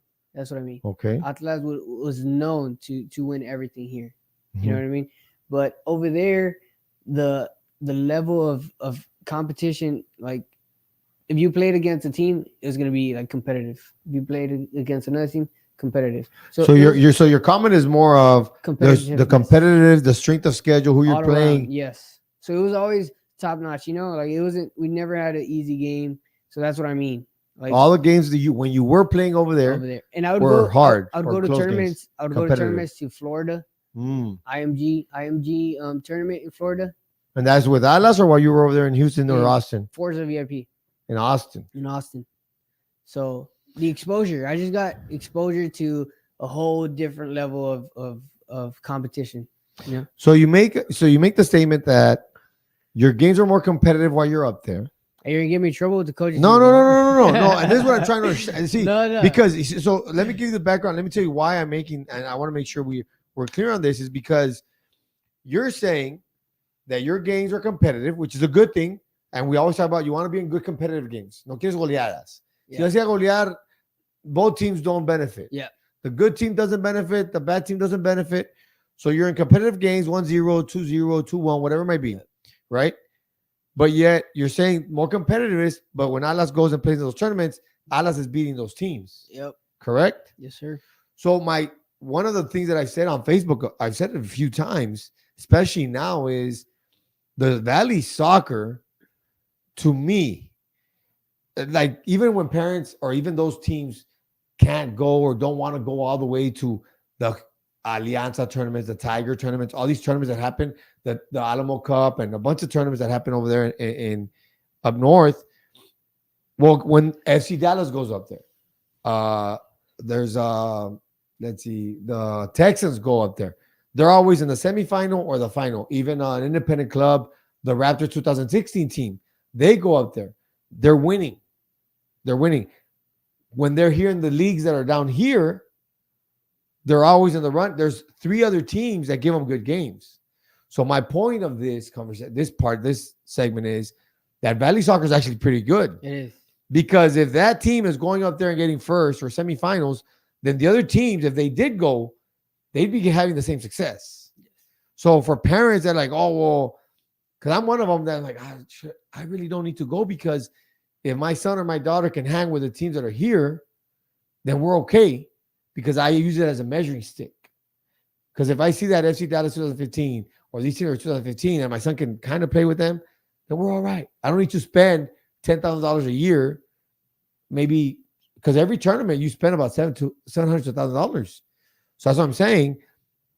Parents don't need to spend that much money, and they still know that you're in a very good place playing league play and local tournaments here. But the lack that we lack, that doesn't happen anymore, that used to happen, is the lack of competitive games here is total. Now there's competitive games. I mean, every category, there's top 5 teams that you're like, hey, it's close. Yeah, back then, well, ask anybody. When I was in Atlas, Atlas was number 1. Atlas can't win a title anymore. Atlas is not one of Atlas is one of the better teams, but now it has competition, and they're getting beat. So there's just so many more teams now. Yeah. So Valley soccer is actually pretty good. I'm glad we mentioned that, but it does help being in very competitive games consistently. So you get to freshman year, walk us through Juarez Lincoln, because there's two very interesting questions I want to ask you. But walk us through your freshman, sophomore, junior year of Juarez Lincoln and your soccer and what was intense. Go for it. My freshman year, we lost against Brownsville Rivera. So your freshman year is the playoff game, the penalty kicks con los cuates. I remember I was at that game. Yes, sir. We lost against the state champs. You lost and they became state champs. State champs. So that was my freshman year, and just the environment I was in. Was Pintor on that team? Felipe Pintor? No, because I've coached his son before. no, he wasn't. He wasn't there. On this team He probably had already graduated. was Juan Cruzaley, Ramon Torres, Javier Coronel, wait. Luis Sanchez. I don't know if you remember them. Those are no, I don't. Los Cuates. No, I don't, because those groups I still hadn't moved to the Valley. Because when you were in sixth grade, that was my first year as a teacher here. So your freshman year, did anyone beat you guys during? Yeah, we lost a couple of games, but we made it through playoffs. So who are the main teams that gave you competition down here in the Valley? Everybody. What high schools? So all the games are good once you get to high school. Yeah. When I was in high school, our first round we won 4-3 against Laredo United. No, but what about the local district game? District play. I'm talking about district play. District was, because you end up winning district titles all 4 years, don't you? I lost my sophomore year. You weren't district champs. No. Junior, senior, freshman, yes. My freshman year was Palmview. Palmview was always good. Palmview's pretty good. La Jolla was good. Mm-hmm. What schools did we play? I think those were the top two teams that gave us competition. My freshman year. I think so, yes. So freshman year we lost against Brownsville Rivera, which they got state champs. My sophomore year we lost against Brownsville Lopez. Another Brownsville school. Yes. Brownsville was a powerhouse. Like they're good at soccer, huh? They're really good. My sophomore year I lose against Brownsville Lopez, and I thought I was cursed. I was like, bro, why can't we win the third round of playoffs? So both times it was the third round. Yes, my freshman and sophomore year, you lose the third round to Brownsville schools. But the difference in my freshman year, what I experienced was the environment in the team, between the team. It might have been that I was the youngest and everybody would just bring me in. And I felt so safe and backed up, and I felt so confident to be who I am, and I know like my team's gonna back me up, Yeah. So I played freely in my freshman year. I remember I would tell seniors, "Hey, come on!" Like, what position did you play? Center mid. Okay. Yes, it was me. That's a very important position. Yeah, center mid. As a freshman. Me and I think it was Cruzaley, if I remember. He was a lefty. Santoyo too. And it was us three, like in the middle. Right. It was two. I was actually playing like a 10. Yeah. I was more free. Like you do. So yeah, the freshman year group was always I felt like it was more of a family. Okay. That's the first time like Husky pride, I got pride for the school in New Jersey, but because the culture we had. Then sophomore year kicks in, all the seniors graduate, and it's a whole new team in the varsity squad. And I remember I was sad. I was really sad because a lot of graduating seniors that year then? Everybody left. It was just a new varsity soccer squad. Completely new. JV moved up to varsity. Right. My sophomore year. So my sophomore year, I became the captain of the team. At a young age, I was a sophomore. I was what, 14, 15? 15, 16. 15, 16. So that's when I like leadership came in. Like, I have to carry this team, and I gave myself that responsibility because I knew the difference in the culture, Yeah. Like I was like, hey, no, like this has to be what it was back then. Like we can't lose that. We just can't. Right. But I remember that group. It was my first time being a captain, and it was just hard for me. But then again, we made it through the first round, second round, and we lost against Brownsville Lopez. They were just a better team, and that's what they had that we didn't have. They had everybody in the same page. The cohesiveness of the team. Yes. And that's it. It makes a difference. I feel like that was it. Like not athletic, not the fact that they were. We lost 2-1. 2-1. But I just felt like that's what they had. They had more, like they were more as a group, more as a team. So let me ask you this before we get to your junior and senior year, because you were quite successful at Juárez Lincoln with those years. During your freshman and your sophomore year, are you playing any club and tournaments outside of school? Atlas. You're still with Atlas, and you're still going that way. You're still going to tournaments. Yes. What's that like? You're still going away in the summers and living somewhere else, or? Nah. No. High school, I stayed here. You stayed home, and you're just going off in tournaments. I remember my freshman year in the summer, I went to Pachuca. Your freshman year in the summer, I went to Pachuca, Mexico, to try out for Pachuca. Talk to us about that a little bit. That was crazy. So they talk. Okay, go ahead. Where did you get recruited? How did that happen at a tournament? What? Okay, so I was playing. Humberto made a new team here in the Valley, and they sponsored it. They affiliated with people from Pachuca, so that's why. Okay. That's how we got an opportunity over there, and so there were scouts here watching the better players from knew the tournament. Profe Tato, I don't know if you know who he is. No. He was always with Atlas. Okay. He was this old man. He would always scream. ¿Quién sabe quién será? Like, si lo escuchas gritar, oiga, está Profe Tato. Yeah.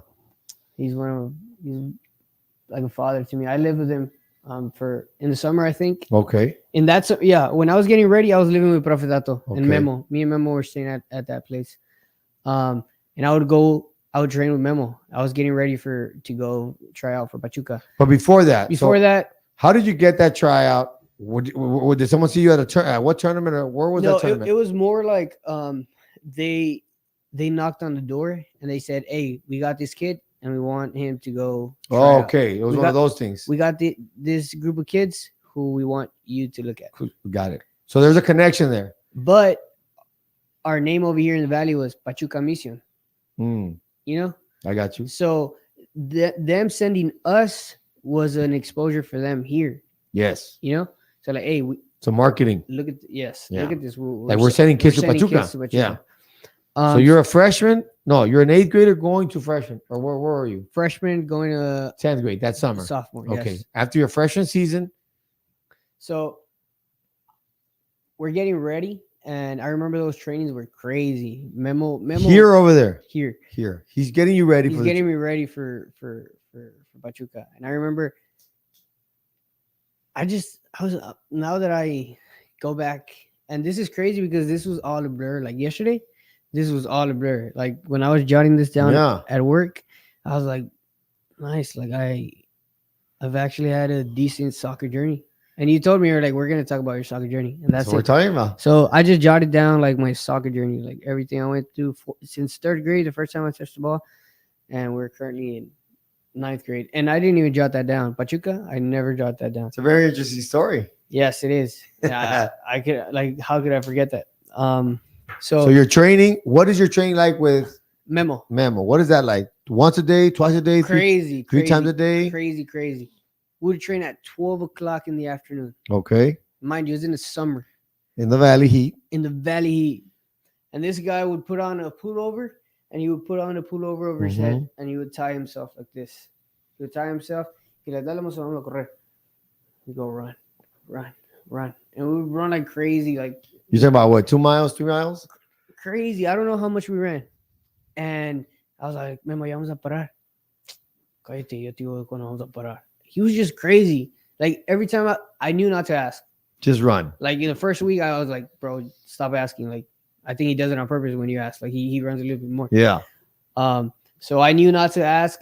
And this guy was just crazy. It was just me and him. And I saw. So no one else is training with you? No one else. It was just just you and him? Me and him. So they're just training you? Yes. He's training me. I thought it was like 5 or 6 kids again. And this guy, mind you, he's living here. He's making a living here.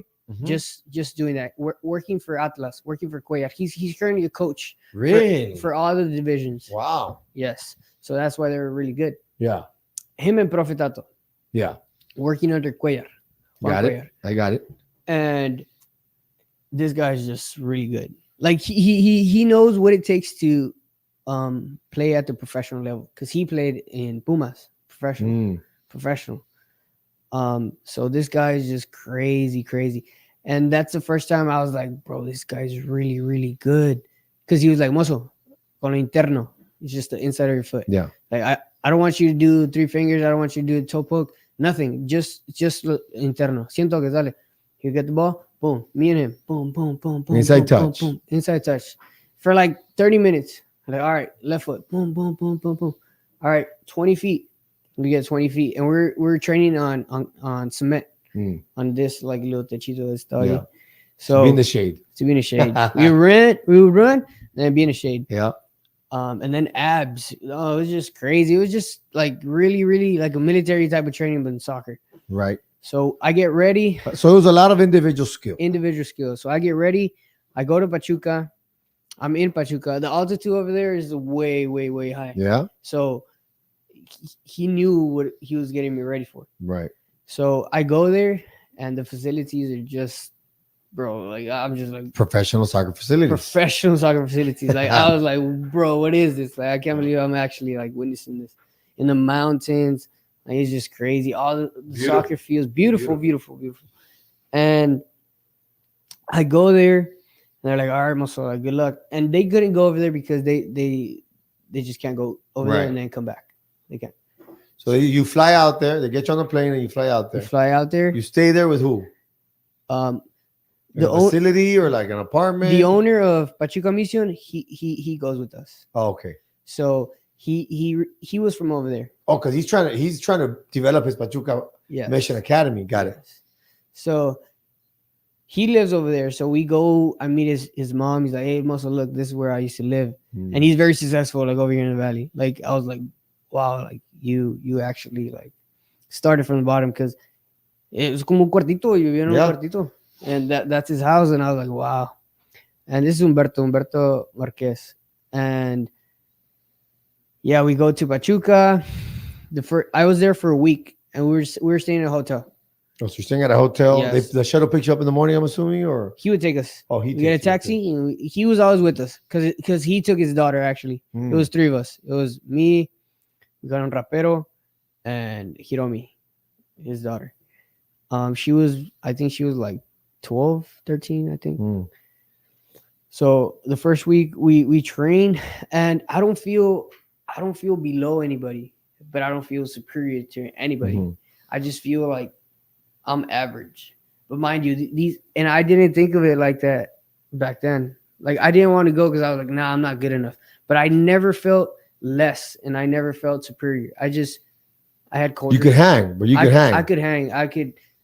I was just as good as they were. But mind you, those kids had Casa Club. They were there every day. They would train those trainings every day, professional trainings. And I was good enough to be there, to be one of those kids. And they called me. They're like, all right, we want you to come again for another week. And that's when we're going to give you an approval of yes or no. But you have to come that week. So they wanted me to be there for 2 weeks straight. But I got culture shock. I just didn't like Mexico. I wasn't used to all of that. It was too tight. I felt like, no, like this is not for me. And I had a successful freshman year. Yeah, you still wanted to come back to Water Lincoln Huskies. Wanted to come back. I got you. What's the story where you don't wake up on time? Where was that? So I didn't wake up on time? So there's a story out there that you didn't wake up on time. They're like, how come you didn't wake me up? I was like, hey, that's on you. You're here. It's on you. And then the next morning you woke up on time. So what do you mean by that? By one of the tryouts. Is that you, or am I confusing a player? No. That Pachuca? No, I got the wrong player. Sorry, Mendezville Live. My bad. No. So you go to the week. So you're there for the first week, and they want you to stay another week. But I just and you say, but all this is paid for. Not yes, they actually wanted me to stay alone for the second week in the hotel in Casa Club. They're gonna provide for me. Oh, so you're gonna go be housed with the rest of the players? Yes.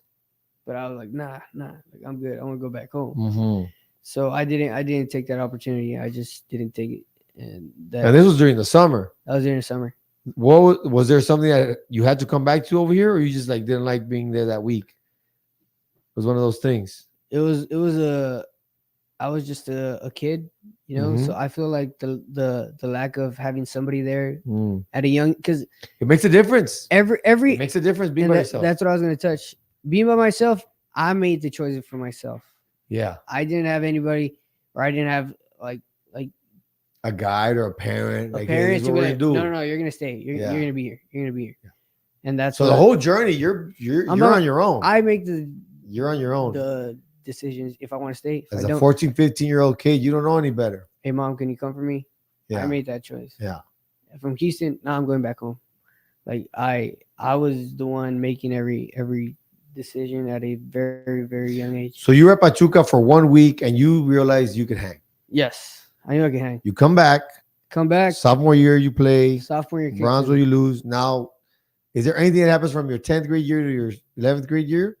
No, No club, no tryouts, anything. nothing. So during your whole high school career, the biggest tryout was Pachuca Club. Pachuca. And my sophomore year, I had Dallas, FC Dallas. Oh, really? Yeah, FC Dallas. So you went up there. I went up there. How'd that go? I stayed there for. What was the difference facility wise? About the same? This was more like a tournament.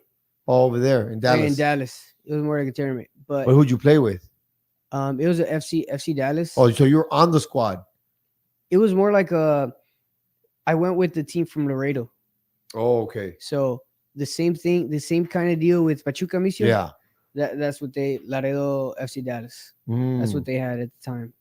So they took a team, and it was just FC Dallas teams from like different. Oh, so it was a tournament of FC Dallas. FC Dallas. I got you. Yes. So, I think we won that tournament. I can't remember. Did anybody follow up with you or tell you to stay? Nobody did. But it was. I noticed it was like a tryout for us. But like I said, I was really focused in staying. If somebody would approach me and be like, nah, I got Juarez Lincoln. Right. Juarez Lincoln You're is the still there team. with, hey, I'm going to be successful in this high school. Yes. Yeah, the high school career. Yes. So I come back and my junior year kicks in. In my junior year, I experienced my sophomore year as a new team, new chemistry, new everything. The responsibilities of being a captain and being a leader. So my junior year, I had great teammates. I had Saleta, Chicles, all those guys, and we made it to state. That was the year you go to state. That's the year. The Final Four, right? Final Four, yes. And we lost in penalty kicks. In the semis or the final? Semis. To the Dallas Jesuits. Yeah, the Jesuit school. Yeah. They're state champs. So 3 years, the team you lost to wins the state championship. In my junior year. No, but all 3 years. Your freshman year, the team that beat you guys ended up being state champions. Yes. Lopez lost the final. Oh, okay. Or semifinal. I think it was semifinal. But that was, how cool was that? To what? To be in the state tournament. It was, my goal was always to make it to state. That was my goal. Mm-hmm. You know, notice what I said. My goal was always to make it to state. Not win it. Not win it. What was the mentality? So when I got there, you did it. You accomplished did your it. goal. And I wasn't focusing in winning it. And if I'm being honest, I've never shared this with anybody. I wasn't focused in winning that match. But you still go in there trying to win it. I still go in trying to win it. You still have a fire. I didn't play my full capacity. That's what I'm saying. You think the mindset is different? Mindset is your mind has to. The mind has a lot to do with it. Mind has to do a lot with it. We're about to win this game. I didn't feel it. I just didn't feel it. I was warming up and I didn't feel it. And I don't share this with anybody. So well, now you just shared it with everybody. Everybody who goes and clicks on that link on YouTube. I didn't share it to anybody. But we're learning. I mean, we're learning for the youth from La Jolla and Juarez that needs to understand how important the mind plays a role in your success. Plays a huge role. And I see kids. I go to the games in playoffs here in Juarez Lincoln versus Mackay, the first round. And I would see kids and I could read their body structure. I'm like, this guy's feeling it. this guy's feeling what I felt when I was there. Mm. This guy doesn't want. He's afraid. He's more focused on the people outside.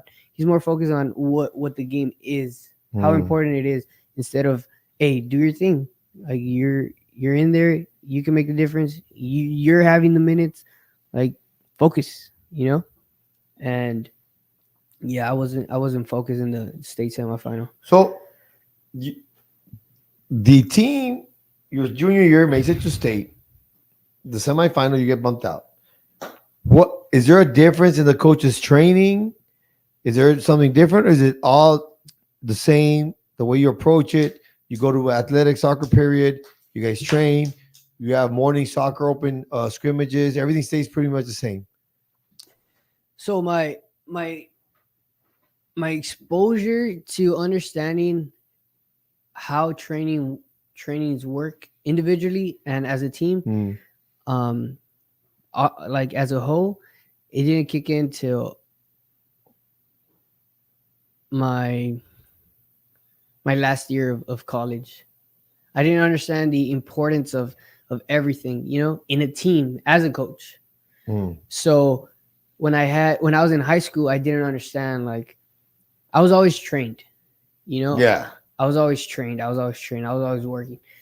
But somebody would get you like, hey, we're going to do this because you're about to go to Pachuca. Hey, we're Yes. going to do this because you're about to go there. We're about to do this because you're about to go here. Yes.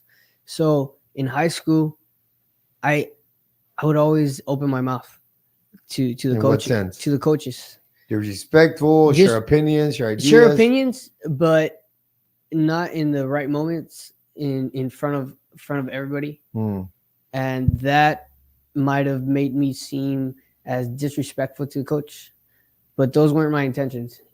Those were just ideas that I had. Hey coach, What kind of ideas? Hey coach, let's do this. Why don't we work on this? In practice, or like are you talking about in practice, strategy of a game, or like doing something in practice? Doing something in practice, like the things we would do in practice, and I would always open my mouth, and that got me kicked off of the team like 3 or 4 or 5 times. I would have kicked you out, never brought you back. and the thing was, but that's just me. I'm like, hey, I have a practice plan. I'm the coach. Next man up.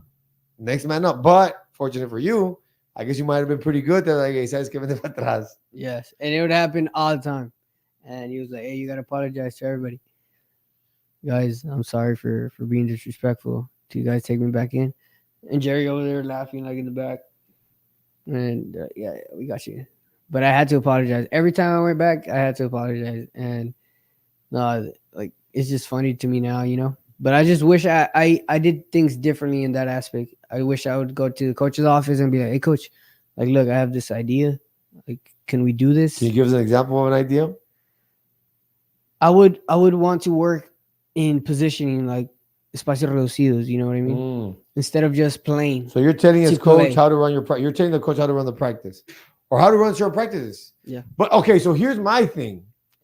So let's follow up on that, because this is part of one of the questions I wanted to ask you, which I have asked most of the guests that are athletes here, is how much different is your collegiate practices to your high school practices?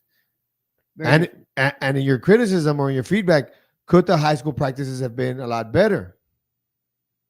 Because now you're saying, let's do this in espacio reducido. And you just said, instead of just playing. And a lot of the feedback is, well, they just play.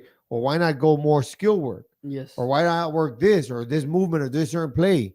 No, and that's one of the things I want to bring to the Valley. I want to bring the experience of collegiate level, not just because. What's the difference? The difference is the structure, everything, practice, everything. For example, walk us through it. Walk us through one of your high school practices and walk us through a collegiate practice. All right, one of my high school practices was go run 10 miles. Okay. After 10 miles, we're going to play. And you're talking about this is during season. That's during season. In season. Before season and during season. Okay. Not 10 miles, basically, but 3 miles. 3 miles. Your typical 3 mile run, yes. Let's do sprints and let's play. Okay. Let's run and let's play. Let's run and let's play. Let's run and let's play. Let's run and let's play. Very different than what you would do, what you saw in Pachuca. Did Pachuca do that? No. What was it like when you were in Pachuca that week? as a youth, I really didn't like gather that information and kept it with me until I was in college. So now you have it. So what did you do? So that was my trainings in high school. Trainings in college, they were more Oh, in college. So you don't remember the Pachuca trainings? no.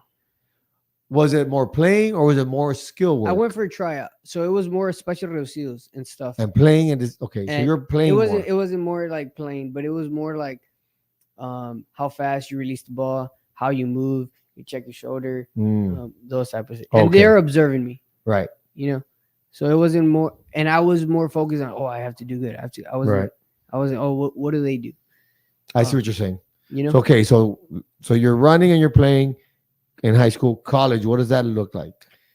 College, my freshman year of college, I that was the first time I experienced a coach that was honest. Like again, hey, like we gotta pick up the intensity. We gotta pick up the intensity. The intensity in practice was always high, always high. But the aspect that I personally felt that he lacked was the knowledge of the game. You know, because he was good. He was good In training you, in training us from conditioning to drills. to drills. So you always did some kind of conditioning. You always did some kind of drills, which was passing through, whatever it was, different cone drills with the ball, turning, setting, whatever it is. And then you had playing. But you always did conditioning and training or touch. We were always on the ball. We were always doing training. You always got to have the ball. Always. Because that's a personal philosophy of mine. Always have the Like ball. I can make you run with the ball at your feet. Yeah. I don't need to make you run without the ball. We would have days without the ball. Yeah. But it's very important to always have the ball. When I make that comment, I make it more for the youth level, first, second, third graders. Yes. Learn how to kick the ball. But I see what you're saying. And then, so it's very different compared to what you experienced in high school. Yes, high school is run and play. But you were already developed because of what you were doing the training in the summer. Do you see that? Did your game evolve a lot more because of the type of training you had in college? Yes. If you would have had that kind of training all 4 years of high school, State champ. well, okay, that's one. And I'm going to give you, so I have a certain philosophy in the way I look at coaches in a certain way. I respect them all, though, because of what they do and I know the job. But now, not only would you have been a state champ, All 4 years. your more players go out and play college now A lot. because now their skill, you're working on skill. But I jotted down. The reps, talk to me. My senior year in high school, I was fortunate enough to have coaches come to me at the end of my last game. So my senior year, I lost the regional semifinal. That was okay. My senior year. Yeah. So all 4 years you were successful. Yes. Mhm. Not that I never wanted a state champ. Well, but very, compared to others. But yes. It was And a then, joke. So I was fortunate enough to have these two coaches come up to me and they're like, "Hey, I want you and Jerry." And then I was like, Jerry's the same year as you? "Yes." Okay. And then I was like, "You don't want Leo Prunea?" And he's like, No. I want you and Jerry." And then I told him right off the bat, like he approached me and I was like, "No, it's because we come in a package." And he was like, he just looked at me like, all right. You can bring them too. I want you 3. Do you understand that sometimes coaches cannot recruit that one guy because they have that position already? They gave him an academic scholarship. What? No, but listen to what I'm saying. Hold on. Yes. Like I can't recruit him because let's say he plays right back. I already have 2 right backs. I can't bring him on this year. Maybe in another year. You know what I mean? Yes. That's when you have to go to another school that needs a right back or a central mid or whatever it might be. Either way, you come in a package and he says okay. Yeah. So he says okay, but he gives him, like you said, he gives him a academic scholarship and he has to pay out of pocket. And you and Jerry are full rides? Yes. Nice. Jerry full ride. So you only got approached by that coach and you said yes. That was the only coach that approached Which me. makes sense, okay. My senior year, I had no idea about college. I had no idea what was next. And that's why not? Because I never. Why not? That to me bothers. No, it bothers me. Look, It bothers me the fact that one of our own good player is going to Pachuca, going to FC Dallas, and you don't know about D1, D2, D3, college. Like there's got to be a point where somebody says, "Hey, I'm about to educate you on what you need to know Yep. by your sophomore year, heading into your junior senior. These are the things you need to know. I Your never- SAT, your ACT, your grades. Okay, so you have it written down here. So Let's- so go ahead. look, when I was a senior, I had no plans, coach, of what to do when I was going to graduate. No plans at all. You're just going through it. You're I was just going through day by through day, like emotions. they say. Yeah. Me dice que va para acá, go take the test, go take the test. Go for la financial aid, go for la financial aid. GPA, I had no clue what that was. I Okay. had no clue what that was. Right. GPA. And you're a senior in high school. I'm a senior. Okay. SAT. What minute are we in? I'm supposed to press B here. So I had no idea what that was. Goes, no idea. Schools, I had no idea. So graduating as a senior, I had no idea of what I was going to do next when I was going to graduate. When we faced the real world. So I really want to emphasize this to kids in high school. I know I have this friend of mine. His name's Jared, and he's currently playing in Shareland. And I Pioneer or Rattlers? Pioneer. Okay. I had the opportunity to speak with him, and I told him, I was like, "Hey, Jared, what school do you want to go to?" He's like, "I don't know." I'm like, "Bro, you got to know. Yeah. Like, come on, you have to have a go." And that's what I mean. Like, we need that. We need to give them a vision. We need to be those mentors, and we need to open the doors, and we need to push them, and we need to get them to understand that we want them to be successful and achieve things that we didn't achieve, and that's why I'm here. I honestly want to emphasize that, because the talent I see in the schools, they're there, but just as a talent, I feel like every year the talent was always there, but the mentors gone. And unfortunately, we have coaches, and I hate saying this live, but we have coaches in the position of being those doors to those individuals, and they don't do anything.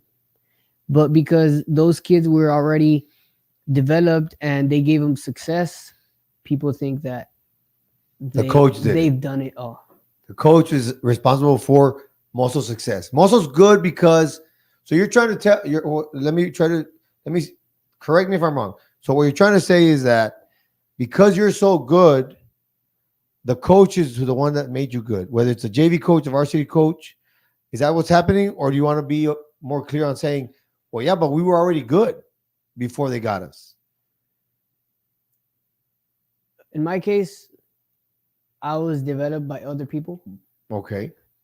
And I got approached by those coaches. My coach didn't do anything for me, So after college, I was already going to graduate. Thank you. After college? After college, after high school. Not knowing what you were going to do. You were just going to graduate. Yes, but I got fortunate enough to have those coaches come up to me, and that was an open door for me. Without that, you don't go to college. Without that, I wouldn't go to college. So you and Jerry end up going to the same college. Yes. Before we continue with that, let me give you some things. Let me give you some questions. Okay. So we already did high school versus soccer. High school training versus your collegiate training is very different. And in your belief is, if you were to train, if your high school trained like a collegiate practice, you would have probably won state twice, or more kids go play more college ball, right? I remember, Coach. I remember, and you already touched on it, but I just want to touch. You want to make sure that, especially the kids that are out there that see this. I remember I'm in the stands watching you play, because Mendez says, "Hey, let's go watch Mosso play." I'm like, "Yeah, let's go." This was, you're in. I don't know. You must have been a junior, I think. It's probably your junior, because that's when your team was like super good. So I'm there. The UT Pan Am coach at the time is there, and I'm like, "Hey, how are you doing, Coach?" I'm Rudy Mendez. I'm one of his former coaches, my brother. And you know what the very first thing he asked me was? Because once we told him that we coached you, he goes, "What kind of student is he?" That was the very first question. What kind of student is he? He goes, am I gonna struggle with his grades? Like, I don't want to get a player that I have to deal with him not going to school, him not understanding. So, and I've had Michael Levers on the show. He's a buddy of mine from California who's a soccer coach, and he played uh, professional soccer and stuff like that. He goes, and now that he's in college, he's like, the first thing is the kids need to understand there's a bar, and if you're not above that bar, I can't recruit you because your grades don't meet it, no matter how good you are. Like, I can't recruit you. And I think kids need to know that. You already touched on it. Your GPA, your ACT, you didn't know what all that was. Now you know. Hopefully kids watch it, especially kids here in the area. Let me make one more point on the whole talent and grades. This is my own belief. I believe that at Juarez Lincoln, let's take all 4 years and 2 years before you and 2 years after you. I believe that at least 50% of those players could have played D1 ball. Yes or no? Yes. I know because I know the talent. Now, here's my thing. My question to you is, we know the talent is there. They should be able to hang with D1, top tier D1 soccer clubs. Why are we not going there? Is it our grades? Is it a bilingual thing? They don't know the English. What is it that affects your grades? Because right now you speak very well, good English. When I met you in 6th and 7th grade, did you speak this much English? So at what point do you think it's the English barrier that affects your grades? No. When you're reading and taking tests and the math and the star and all that? No. So what is it? Why are our kids not going D1? Juarez. We're talking about Juarez in particular right now. And a bunch of like the Donnas and the Valley kids, because there's a lot of Valley kids that are similar to Juarez Lincoln, similar talent, and they're not going D1. Would you agree with me on that statement? Yes. So why are they not going D1? So my personal belief is Your personal belief from what you've seen. and I'm gonna talk about Juarez. Okay, Because because that's I'm what from you there. know. Yes. Parents, In what sense? in the sense of education. Not all parents, I feel, have a background of education. So that itself limits the kids' viewpoint of college, you know? Because Okay. my mom dropped out of school when she was in the 8th grade. Mm-hmm. So she couldn't she couldn't like sit with me and I'm gonna read you a book because she couldn't read herself. Right. She had trouble reading. So what I feel and I see, like I know I God gave me the gift to it's a gift that I can see you and I don't know, base judgment in what I see. Like I can understand like, oh, like I know what you're all about, your character. Yes. Your daily judge of character. Yes. Why? Because I had to go into homes and I had to adapt to that. I had to be able to understand that like, oh, I can't be like this because they're not gonna like me. So Yeah. I had to like adjust and adapt. So that started at a very young age. I was introduced to a new home and Victor had a really, really nice home. Like, So after all that background, though, you still don't know about college. no. No one ever said, hey, you can go play college ball. So were people pushing you to play pro ball? People were pushing me, but the opportunities was always pro. FC Dallas, Pachuca. Right. I was never exposed to college. And you know, the guy that took me to Pachuca, Humberto Marquez, he told me, Mosso, quédate aquí, En Mosso. Pachuca. Quédate, Mosso. Tú no traes los cerebros para ir a la escuela. Quédate aquí. To play pro. To play pro. But he told me, tú no tienes la chompa para ir al colegio, Mosso. Aquí quédate. Yes, that comment hit me in my heart. That's why I went to college. That's why I wanted to pursue an education. So just my. How were my your grades in high school? Awful. Why were they awful? They're not awful, but They weren't the greatest. I was a star kid. And what do you mean, star kid? Oh, the soccer player. Soccer player. So Mosso, tú déjalo. So teacher. Right. Yo me llevaba bien con las maestras. Yo, Miss, ¿cómo estás? And I wasn't like a rebel. I was always like there, and I would do my work. Academically, let me ask you this. Did you understand things that were being taught to you? Now I'm asking you as an educator, Math. because now I teach you stuff. Do you understand it? Math. You did understand math. Math. That's it. What about reading? No. Why? Okay, so here. Okay, so see, I had trouble reading. Where you are? Okay, what is it about the reading that's so hard? It was just hard for me to read. And now I'm asking you more. Help us teachers understand, because you're gifted and talented. Yes. Because what you do, see, and here's the thing about gifted and talented is what you do on a soccer field is not easy. It's not easy because you have to receive the ball. There's 21 guys, well, except for the goalies. There's 19 guys moving. Every split second it changes. You have to make a decision whether you're going to receive, which way you're going to turn, inside foot, outside foot, right leg, left leg, drop, pass, diagonal, square. It's hard. So your brain works at a very high level. They're very high functioning, right? Yes. So now as an educator is, where do us teachers make sure that what your brain can do on the soccer field, it's got to be able to read. And if not, why not? What would you tell teachers from elementary, 6th, 7th, 8th, and 9th? Because that's the foundation. Yes. What would you tell a teacher that so we can be better? So we won't fail you. So I'm very fortunate to have the girlfriend I have today, because if it wasn't for her, like, I wouldn't be able to develop my English or my reading or anything, because college, I failed all my classes my first year in college. I'm not surprised. All my classes. So in high school, I would cheat. I would be like, hey, give me the answers. Start test. Okay, well, at least you're being honest. I would cheat. That's how I got through college. English 1. I took that 4 times all my years, and I'm ashamed to say it, but I'm good now. I have a 3.1 GPA in college, which is good. Proud of you. Yes, sir. 3.2. I don't know. It's up there. It's up there. It's up there. So now you understand the readings. Yes. When you read. Yes. Okay, so we're still trying to get to it too. So what was it that you weren't understanding? It was just what gap did you close?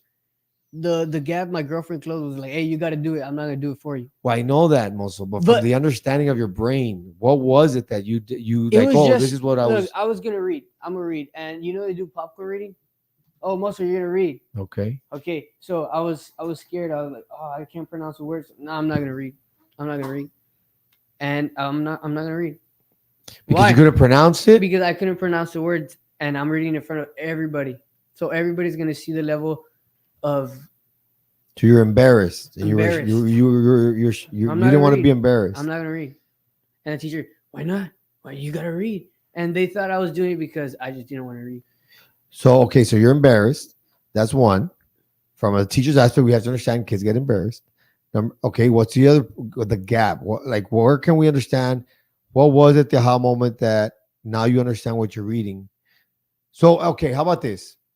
At what point when you're reading something, a book, let's just say, you're reading it and your brain makes the movie? Yeah. So I tell kids, when you're reading and your brain makes the movie or the scene, you understand what you're reading. Okay. When did you start doing that?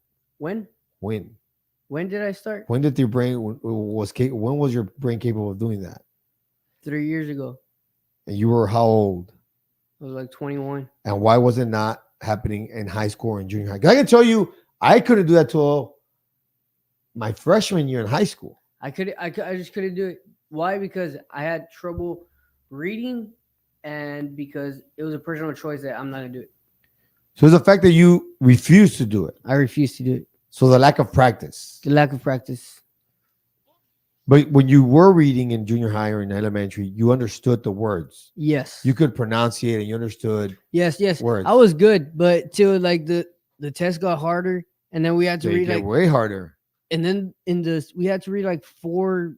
I don't know how much it was, like 4 stories or 5 stories in the STAR test. Yeah, it's hard. And it's a long day. See, I struggle with reading, and it's already like 5 stories. Like, come on, math, give me all day, all day. I'm so good. In math, even though it's the reading problems, you still understood it. Yes, because you did understand how to read. You can give me a reading problem. I'm like, okay, but just the just the reading the passage. reading the passage, everything, another page, and then another one. I'm just like, bro. So what about high school? So what about high school and your grades and your classes? What was that like? My grades were good. I was good. So when the teacher's teaching you, you I understand understand it. You everything. pass the test. Yes, but I passed the test. I do everything, but I would do everything to pass. I wouldn't like. I need the 95. I need it. Like I need to pass. So I You would. were just, I need a 70 or 75. I would focus, yes, to pass. Not to get the 90, 95. No, not to. And that's the difference between a D1 player Yes. and a JUCO kid. So the reason why I say my girlfriend like really Yeah.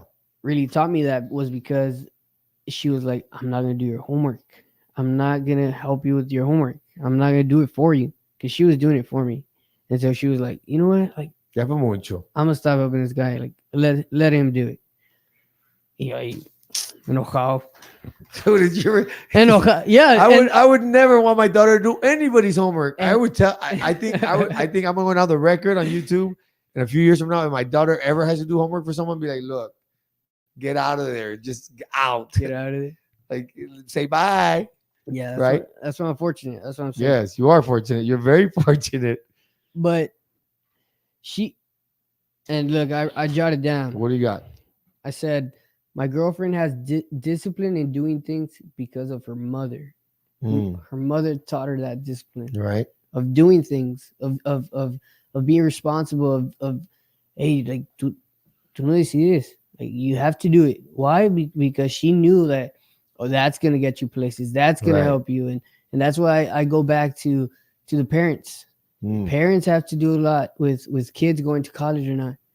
You know, porque the culture in Juarez. Why? Because you so even this. Like I understand. I see it. I was around it, and parents don't do that. Parents, ya está in high school. Ya está grande. Ya está grande. That's what they do. So okay. So let me just be the devil's advocate here and be like, okay, single mother, My mom. me, Oh, okay. single mother, all 90s. Nice. I'm going to college.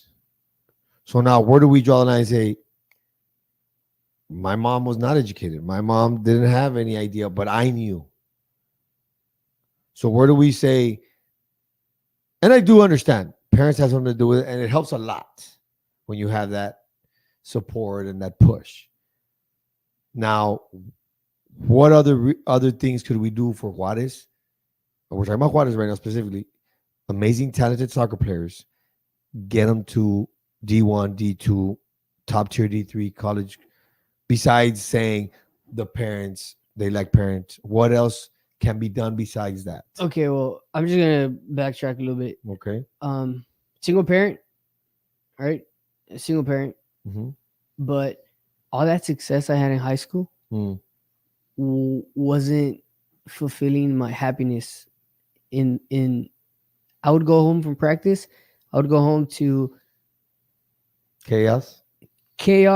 My mom wasn't even at home. She was working 3 jobs at the time. I would come home, nobody at home. My little sister there, my little brother there, my little sister there. So it was just so dark that like a burden. I You have wasn't to take care of your brothers and sisters. I wasn't even focused in everything else. It was just more like, how can I fake a smile? Even though I had all that success in high school. This happened since I was in the 8th grade, all through my senior year of high school. Senior year of high school, I lived with Johan. I wasn't even in my house. So I go back to that. Like, me personally, reading. So your situation was my tough. situation was tough. That's why I go like parents. But because the lack of having that and going home and still not having that, you know, of not having them at all. That's what I mean. Yeah. At all. Yeah. So that's why I jotted back a notch, because It does make a difference. yes, I didn't come home to a plate. Oh, tengo hambre. Yeah. Let me eat. Aquí está, mijo. And then ask you questions and talk to you, and it makes a difference. It makes a difference. Like I didn't have none of that. Mhm. I'd come home, bro. What's up? Lonely, Lonely. even though Like you have your brothers and sisters there, but they're more like it was sad for me seeing them that way. because more like now you're like a parent. Now you're not like a brother and sister because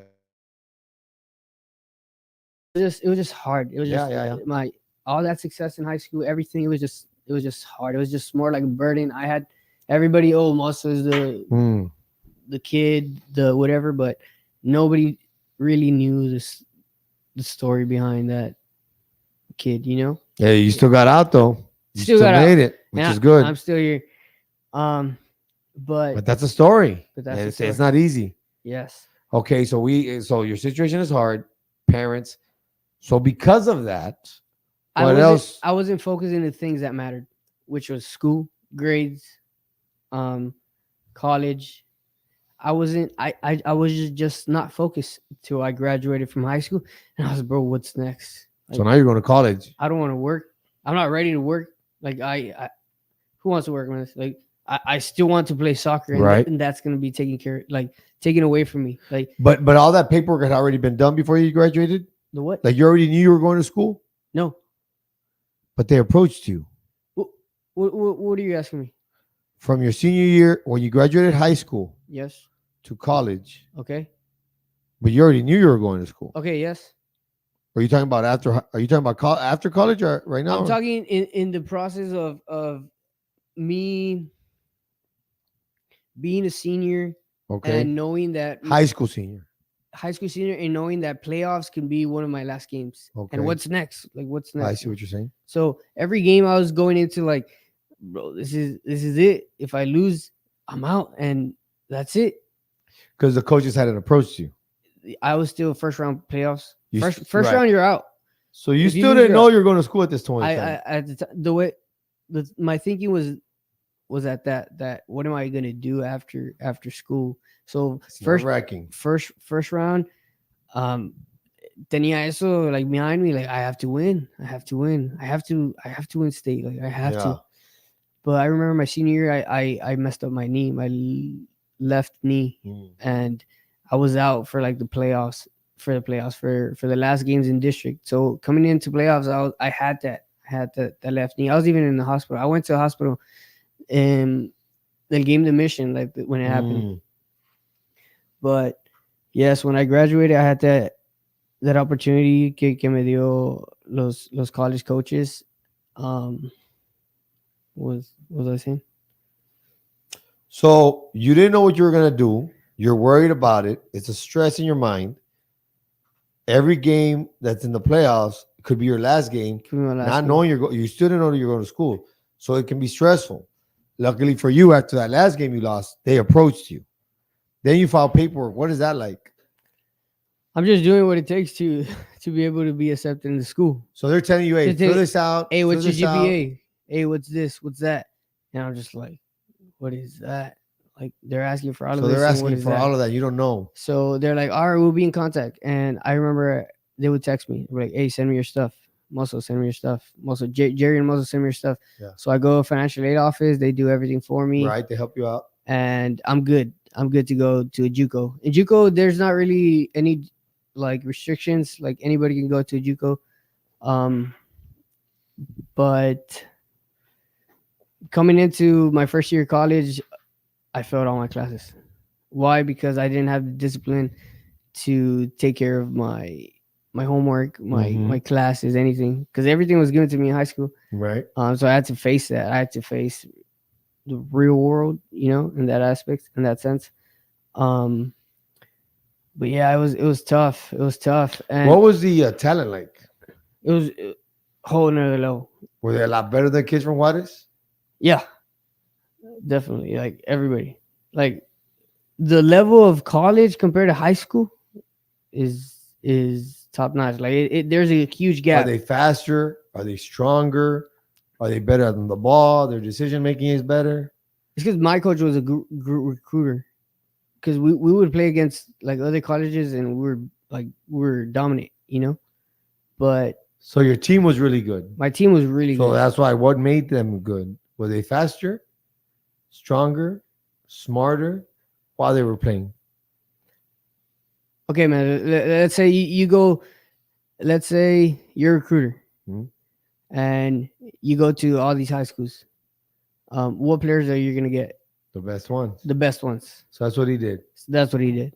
So now you're getting an all-star team, An all-star team for which is college. what most colleges do. Yes. So my question, I guess, we go back to is it what makes them better? Is it their mind, their decision making, their Yes. touch on the ball, Yes. how they place the ball when they do pass, Their individual skill. their individual skills, what makes them better. Yes. When I pass it to you, it's gonna be right good there where I pass. wanted it. I wanted it there. That's where it gets to your bullseye. You hit the target. It's good to know because so what makes them better, because at the same time, now we're talking about soccer again, is what makes them better is the fact that their individual skill is way better, right? Is way better than everybody's or more better than most. And then we talk about how in high school you just ran and played, but your individual skill is what sets you apart at the collegiate level. So if that's what it is, then maybe we should be setting more emphasis on your skill work Yes. at the high school level. Because me and Mendez have talked about this in the own JD Salinas soccer practice. Like, hey, they gotta know touch, or even trying to play 2-touch ball, 3-touch ball, instead of like, hey, let me go run one into the other. It's like, no, you gotta know to receive the ball and pass the ball and look up. So the knowledge I got from college, because I had different coaches all my 3 years of that JUCO. Because first year I failed all my classes. Okay, but I played. I was able to play because the season starts in August, and spring is just a spring season, which is scrimmages. So I had the opportunity to play. Then my coach from there, he moved to a school in Chicago. And he was like, "Hey, Mosso, come with me." But he said that the level of school over there was harder. So what I did, I signed my contract so that my contract could be valid for the next year, and nobody can tear a contract, in college. So the money for me was saved for me there. For the same JUCO. For the same JUCO, but for my second year. Right.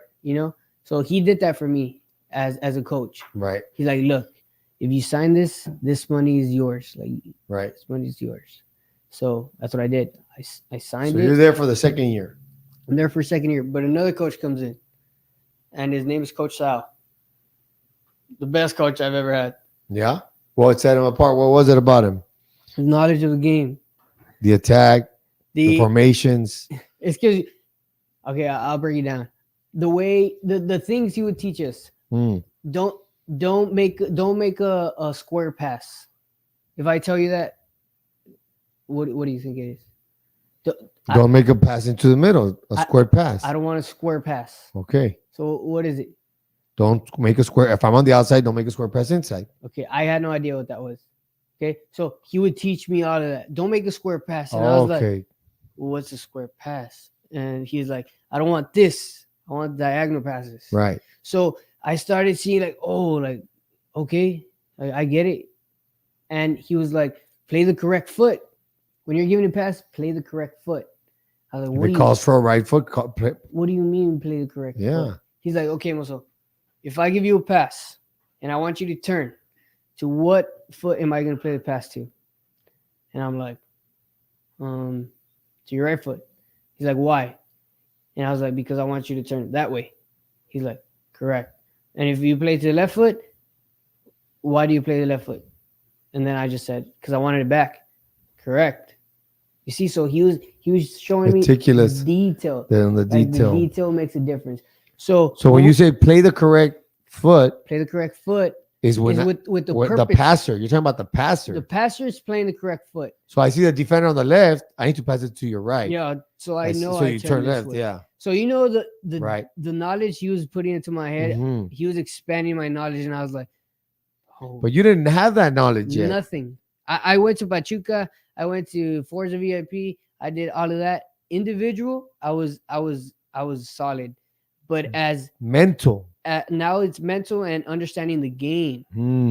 Yeah, that's the difference, and that's why I say he's the best, because he opened that door to my knowledge. Like the understanding of why you're supposed to do certain things. The understanding of why Barca does what it does, or Manchester City does what it does. Now, when I would see games, Back then, I was like, hey, let's go watch the game.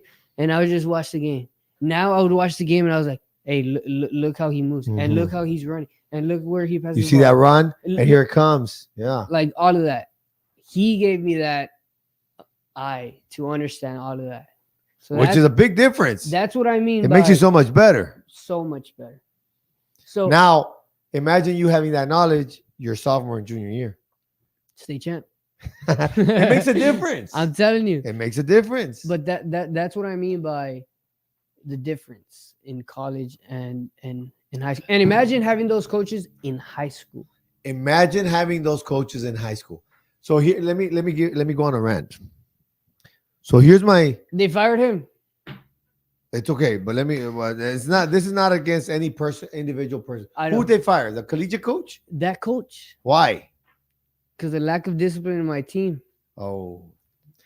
I didn't get to play with him. I was a red shirt my second year. Because of your grades. This was all practice that I would learn. All practice. I played one game with him in spring, and that's it. One game. And they fired him because your players were. They went to a party. They got caught. That's not his fault, though. That's not his fault. It was COVID, and they weren't wearing masks. Oh. And they fired him. Let me go on a rant before we hit your third coach. Because we're talking about how good you could have been if you would have been coached the mental part of this game. So here's my knock on high school coaches, which I respect because it's a hard job. It's a hard job being a high school varsity coach. But when you're getting kids that come the way you come and the way the Juarez Lincoln kids come in soccer, or the baseball kids in La Jolla or in Palmview or in Mackay, or football teams of Vela, the football team of PSJ North, and or the basketball team of Nicky Rowe, or all these teams, the coaches that get these stacked teams, I believe should be held to a higher standard. I believe that those kind of coaches should be expected to reach the third and fourth round with the kind of talent they're getting. If you're not getting to the third and fourth round, and I get you're going to lose one first rounder here and there, it happens. But when you're getting stacked teams and you're getting players that have played for so long, have been coached for so long, and you can't get to the fourth, fifth round, it's a coaching that doesn't know what your coach knew. Not everybody has that. No tienen el don. No todos tienen el don. So to me, as an athletic director or a school board member, if I know certain schools have certain types of players in certain sports, I need a collegiate-minded coach with those kind of players. That's just my own personal thing. So whoever's watching, I'm sorry, but that's my own personal opinion on. Imagine a Juarez Lincoln team all your 4 years having the type of coach you had your second year. It would have made a world of a difference, correct?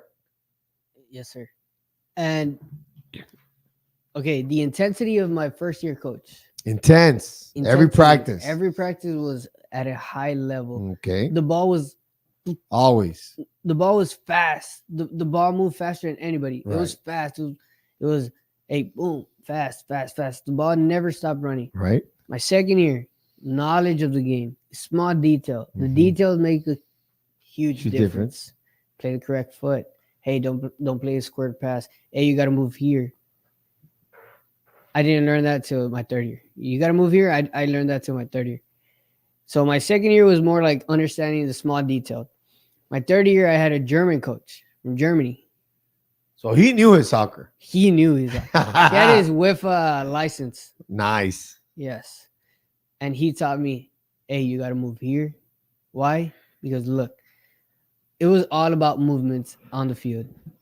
You're always faster than the other guy if you move better. Every practice was movements. And why? And recognize. And why you play here. And how you play formations. I learned that with my third coach, the German coach. And all 3 years at the same school. At the same school. God was good to me. So then what happened? We played 4-1, 4-1. 4-1, 4-1. I learned about formations my third year of college. Not my first year, not my second year, my third year of college. My second year, unfortunately, because I wasn't able to play with that. I knew we could win nationals. He built the team his second year for his third year. His second year, he got hired, so the people there, like I did, signed the Signed. So contract. he was stuck with whoever he had. He was stuck with whoever he had. So his season wasn't as successful. But the things we did in practice, to me, I was like, bro, Mind blown. We're gonna win it next year Yeah. for sure. Yeah. With a few other recruits he was gonna get. Yes. So my third year of college, he got the team like stacked. Like, So how successful were you with the German coach? we went to nationals. Nationals But with the team, my second year Right. coach built and taught. built. And of course, the German coach teaches you more formations, all the ways to attack and move. So then you're 3 years there, and here I'm lost. Then what happens? Then your I third year? graduate there. I You graduate with graduate- an associate's degree. Okay, so you're still in It's JUCO. a JUCO. It's Okay, a STC. yeah. In a sense. And then Where do you go from there? I stopped school. I went to go work, so I could, because my 3 years in that school, I had no finances, no support. To get to Walmart, I had to, hey, can I borrow a car? Hey, can I do this? Right. The lack of support in that aspect. So So in your third year, you weren't. I got a full ride for UT Tyler in Dallas. Oh, did you? Yes. So is that where you went? No. Okay, but that was your third year. The next opportunity for you was a full ride to UT Tyler, A D2. D2, and then what happens? You don't take it. I don't take it because I gave my life to Christ. Mhm. After that, gave my life to Christ in 2021 when I graduated, Mhm. and that changed my whole Right. life completely. And I went to go work, and I went in hopes of, God, I'm giving my life to you, and you know what's the best for me. Mhm. And I was working in the windmills in Kansas, Whoa. in Yeah. Kansas in windmills, and I went off social media completely. Like, Yeah. nobody knew. Look at the shift I'm taking in my life. From a full ride in a D2 university in Dallas to giving my life to Christ and trusting him, his purpose for my Mhm. life. It's just like, what's a definition of a Christian? My pastor always told me, definition of a Christian is making a 360 and following God. So you're giving up your life, you're picking up your cross, and you're following Christ. Mm. And what did I do? My wildest dreams were on the line, but I have faith and I trusted that God was going to provide. And I went to go work. And after that, I got called up to play at a D2 university, Which is that one? which is this one Is that different from the one in Tyler? in West Virginia. So that's higher caliber soccer. D2. The Just one in Tyler was what? D2. Oh, they're both D2s. It's a nation. Right. Yeah. So- But they were both D2s. D2. Okay. Davis and Elkins So you declined the D2 offer in Tyler. These guys call you up, to go work, and God provided. and then and they call you up. Call me up, and I'm playing soccer again. So was that when you're working? Is it the summer? So did you miss a year, a semester at all? I missed the whole year. You missed the August- whole year. August to August. You know soccer. No soccer. Working in windmills. You didn't train. You didn't do anything. Just work.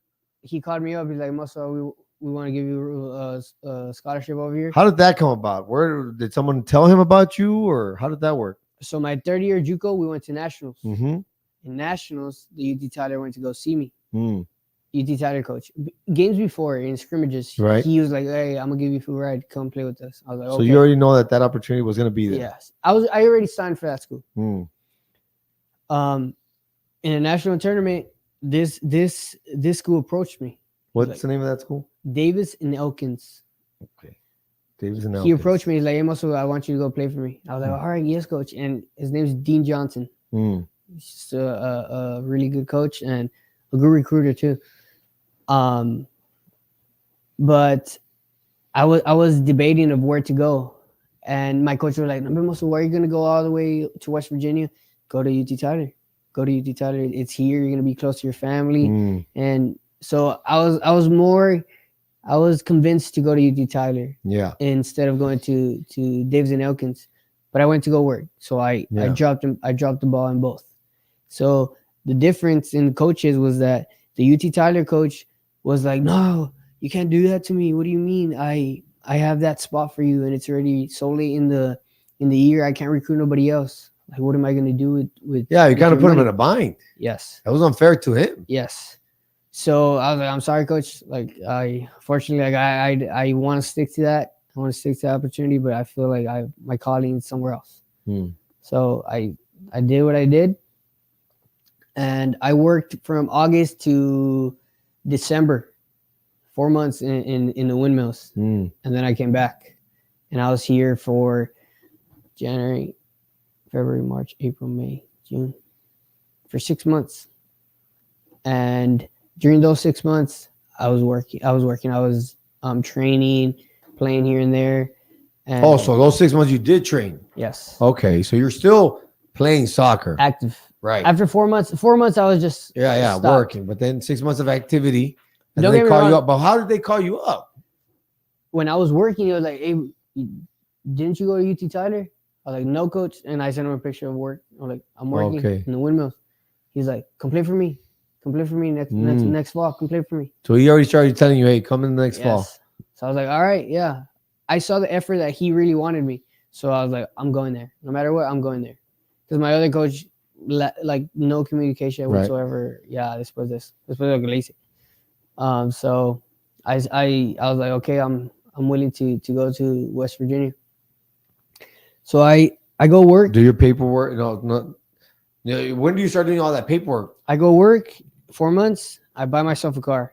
That's the main goal for me, was buy myself a car, and that's what I got outside. That's the car I bought. Nice. Bought it cash, and okay, I'm going to school with this. I'm going to school, and I started doing my paperwork in like 2 months before school started. You're right. It's just June, May, June, somewhere in there. The classes, transfer. Yeah. Mind you, I had a 1.1 GPA in my first year of normal for some of college. It happens. 1.1, and I think I picked it up to a 2.5. I think 2.3. It's not bad.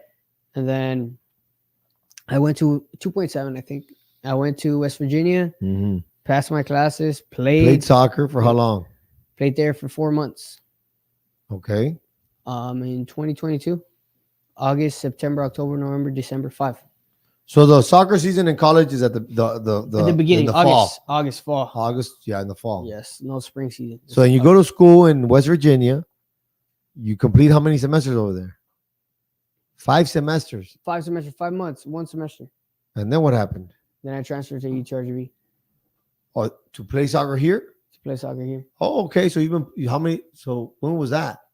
This was this past year. So you 3 years in 3 years in. I didn't play for UTRGV. Right, but I'm just saying 3 years. You will go 3 years to your JUCO.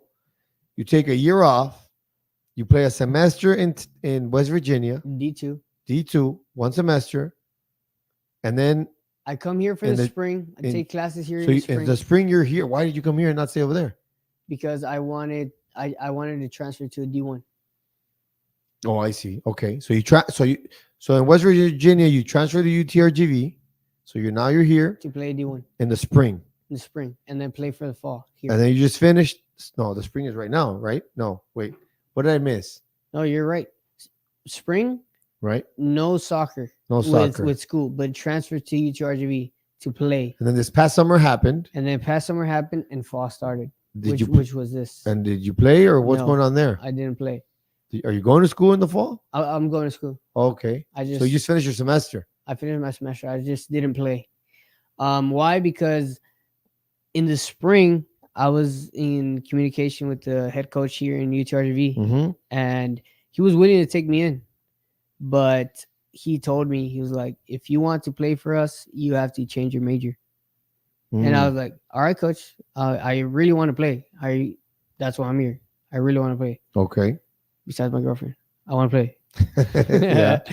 But I told him I'm willing to play. So he's like, okay, so what are you majoring in? I'm majoring in kinesiology, minor in mathematics, secondary math. Okay. That's what I'm going for. Nice. And he said, if you want to play for us, you have to change to sociology. take sociology courses, and that's gonna be your major. And I was like, That doesn't sound right. Why Okay. Why does that not sound right?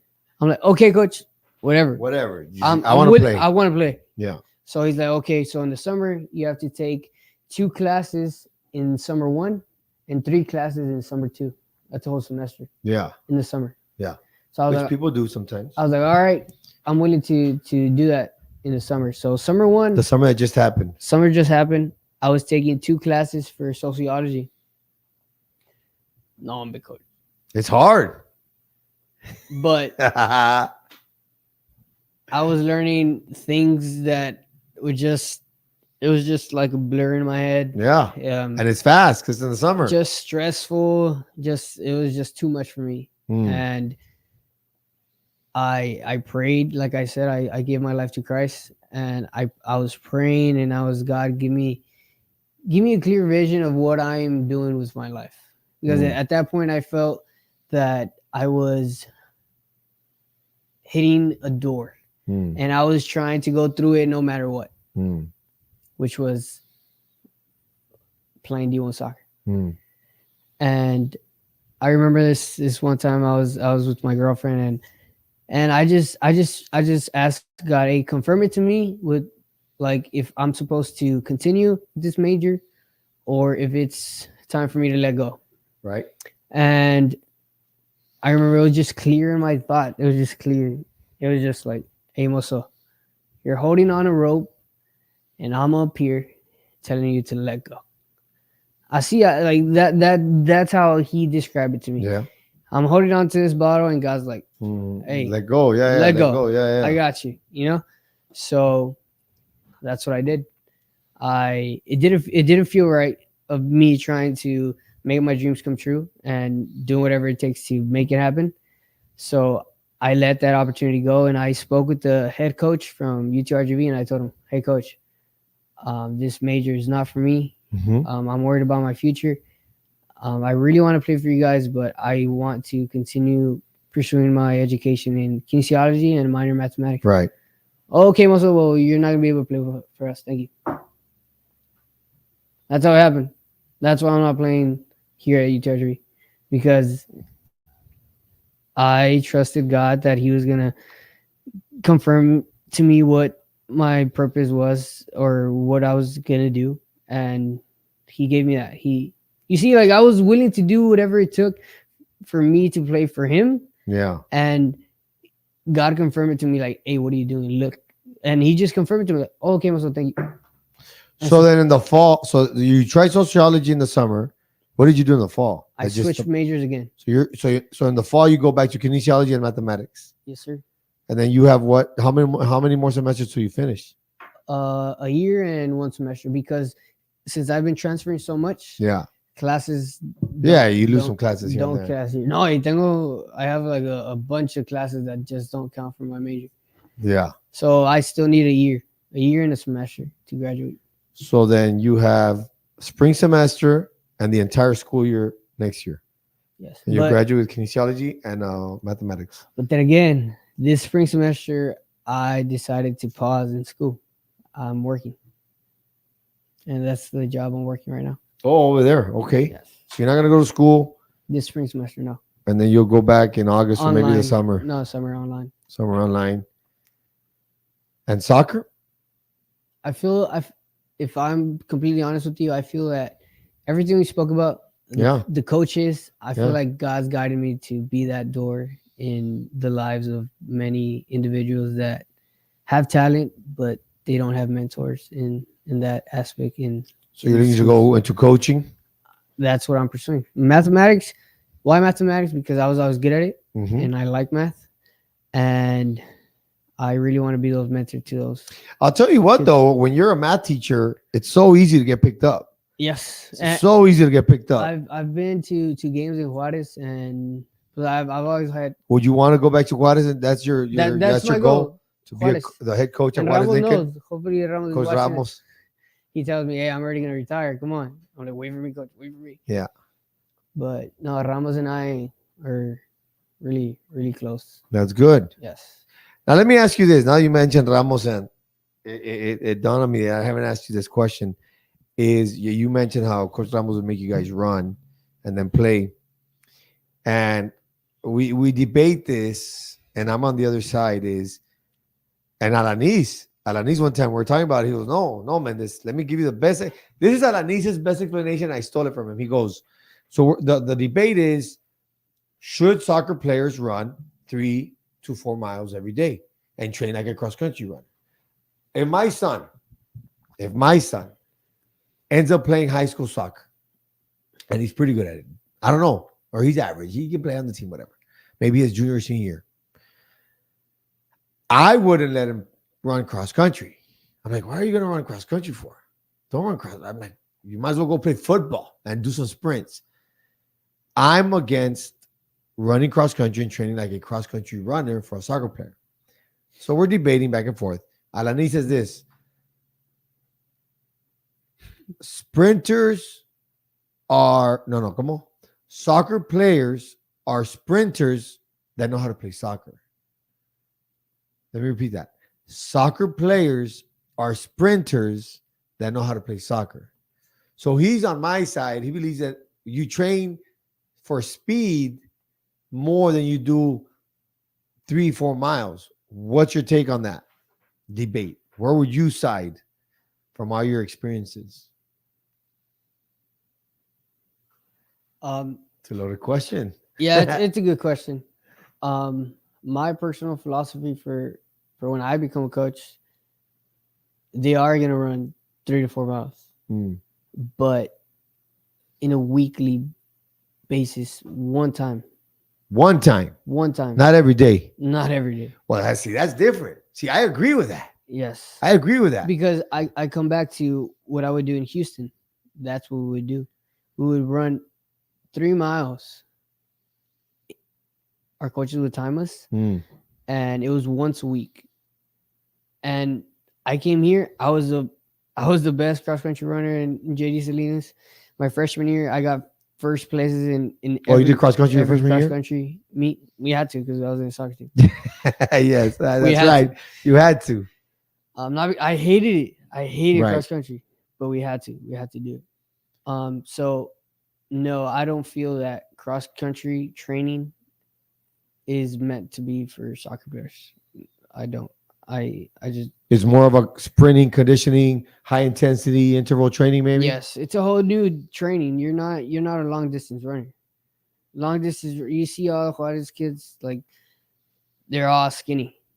They're all skinny. Man, I Why? really hope we don't mess up the cross country team, man. I hope people stop. Hey, I'm not saying don't run cross country. I'm just saying I personally believe true soccer players, because not all cross country runners But are a soccer players. lot of kids, like I see a lot of kids and kids that I know, they're a bit of overweight. If you're overweight, you got to be running. You got to be running and running more than what other kids are running, you know? I would say stop eating I mean, sugar and carbs. yes, sir. Because as long as now we go into the science of high blood Nutrition. sugar, Yeah. you can't burn fat, you don't use the energy, you have to have a low blood sugar. That way, that's a bunch of science. But I go more for the nutrition part of it. Don't get me wrong, running helps, but it's more of the nutrition. So we go back to your sprinting, high interval training. You do it a certain way. You have all this experience. You want to go back to coaching. What would be your message to kids out there that they can learn from your entire career? What would be my message Yeah, for kids, current junior high school kids, so trying to make it as successful as you did, or maybe even bigger? bigger? So What's the advice? when I was at work, I was like, what can I tell them? What can I like tell them to get them to understand that it's important to have this in mind to become successful, Right. in whatever they want to do. So Denzel Washington, when he graduated, he gave an interview. He gave a speech. I don't know if you watched that video before. Maybe you have when I read it. He said, "Dreams without goals are just dreams, and ultimately they fuel disappointment." On the road to achieving your dreams, you must apply discipline, but most importantly, consistency. Because without commitment, you will never start, but without consistency, you will never finish. Absolutely. Yeah, So just so be consistent. be disciplined and consistent. Those two factors play a huge role in your success.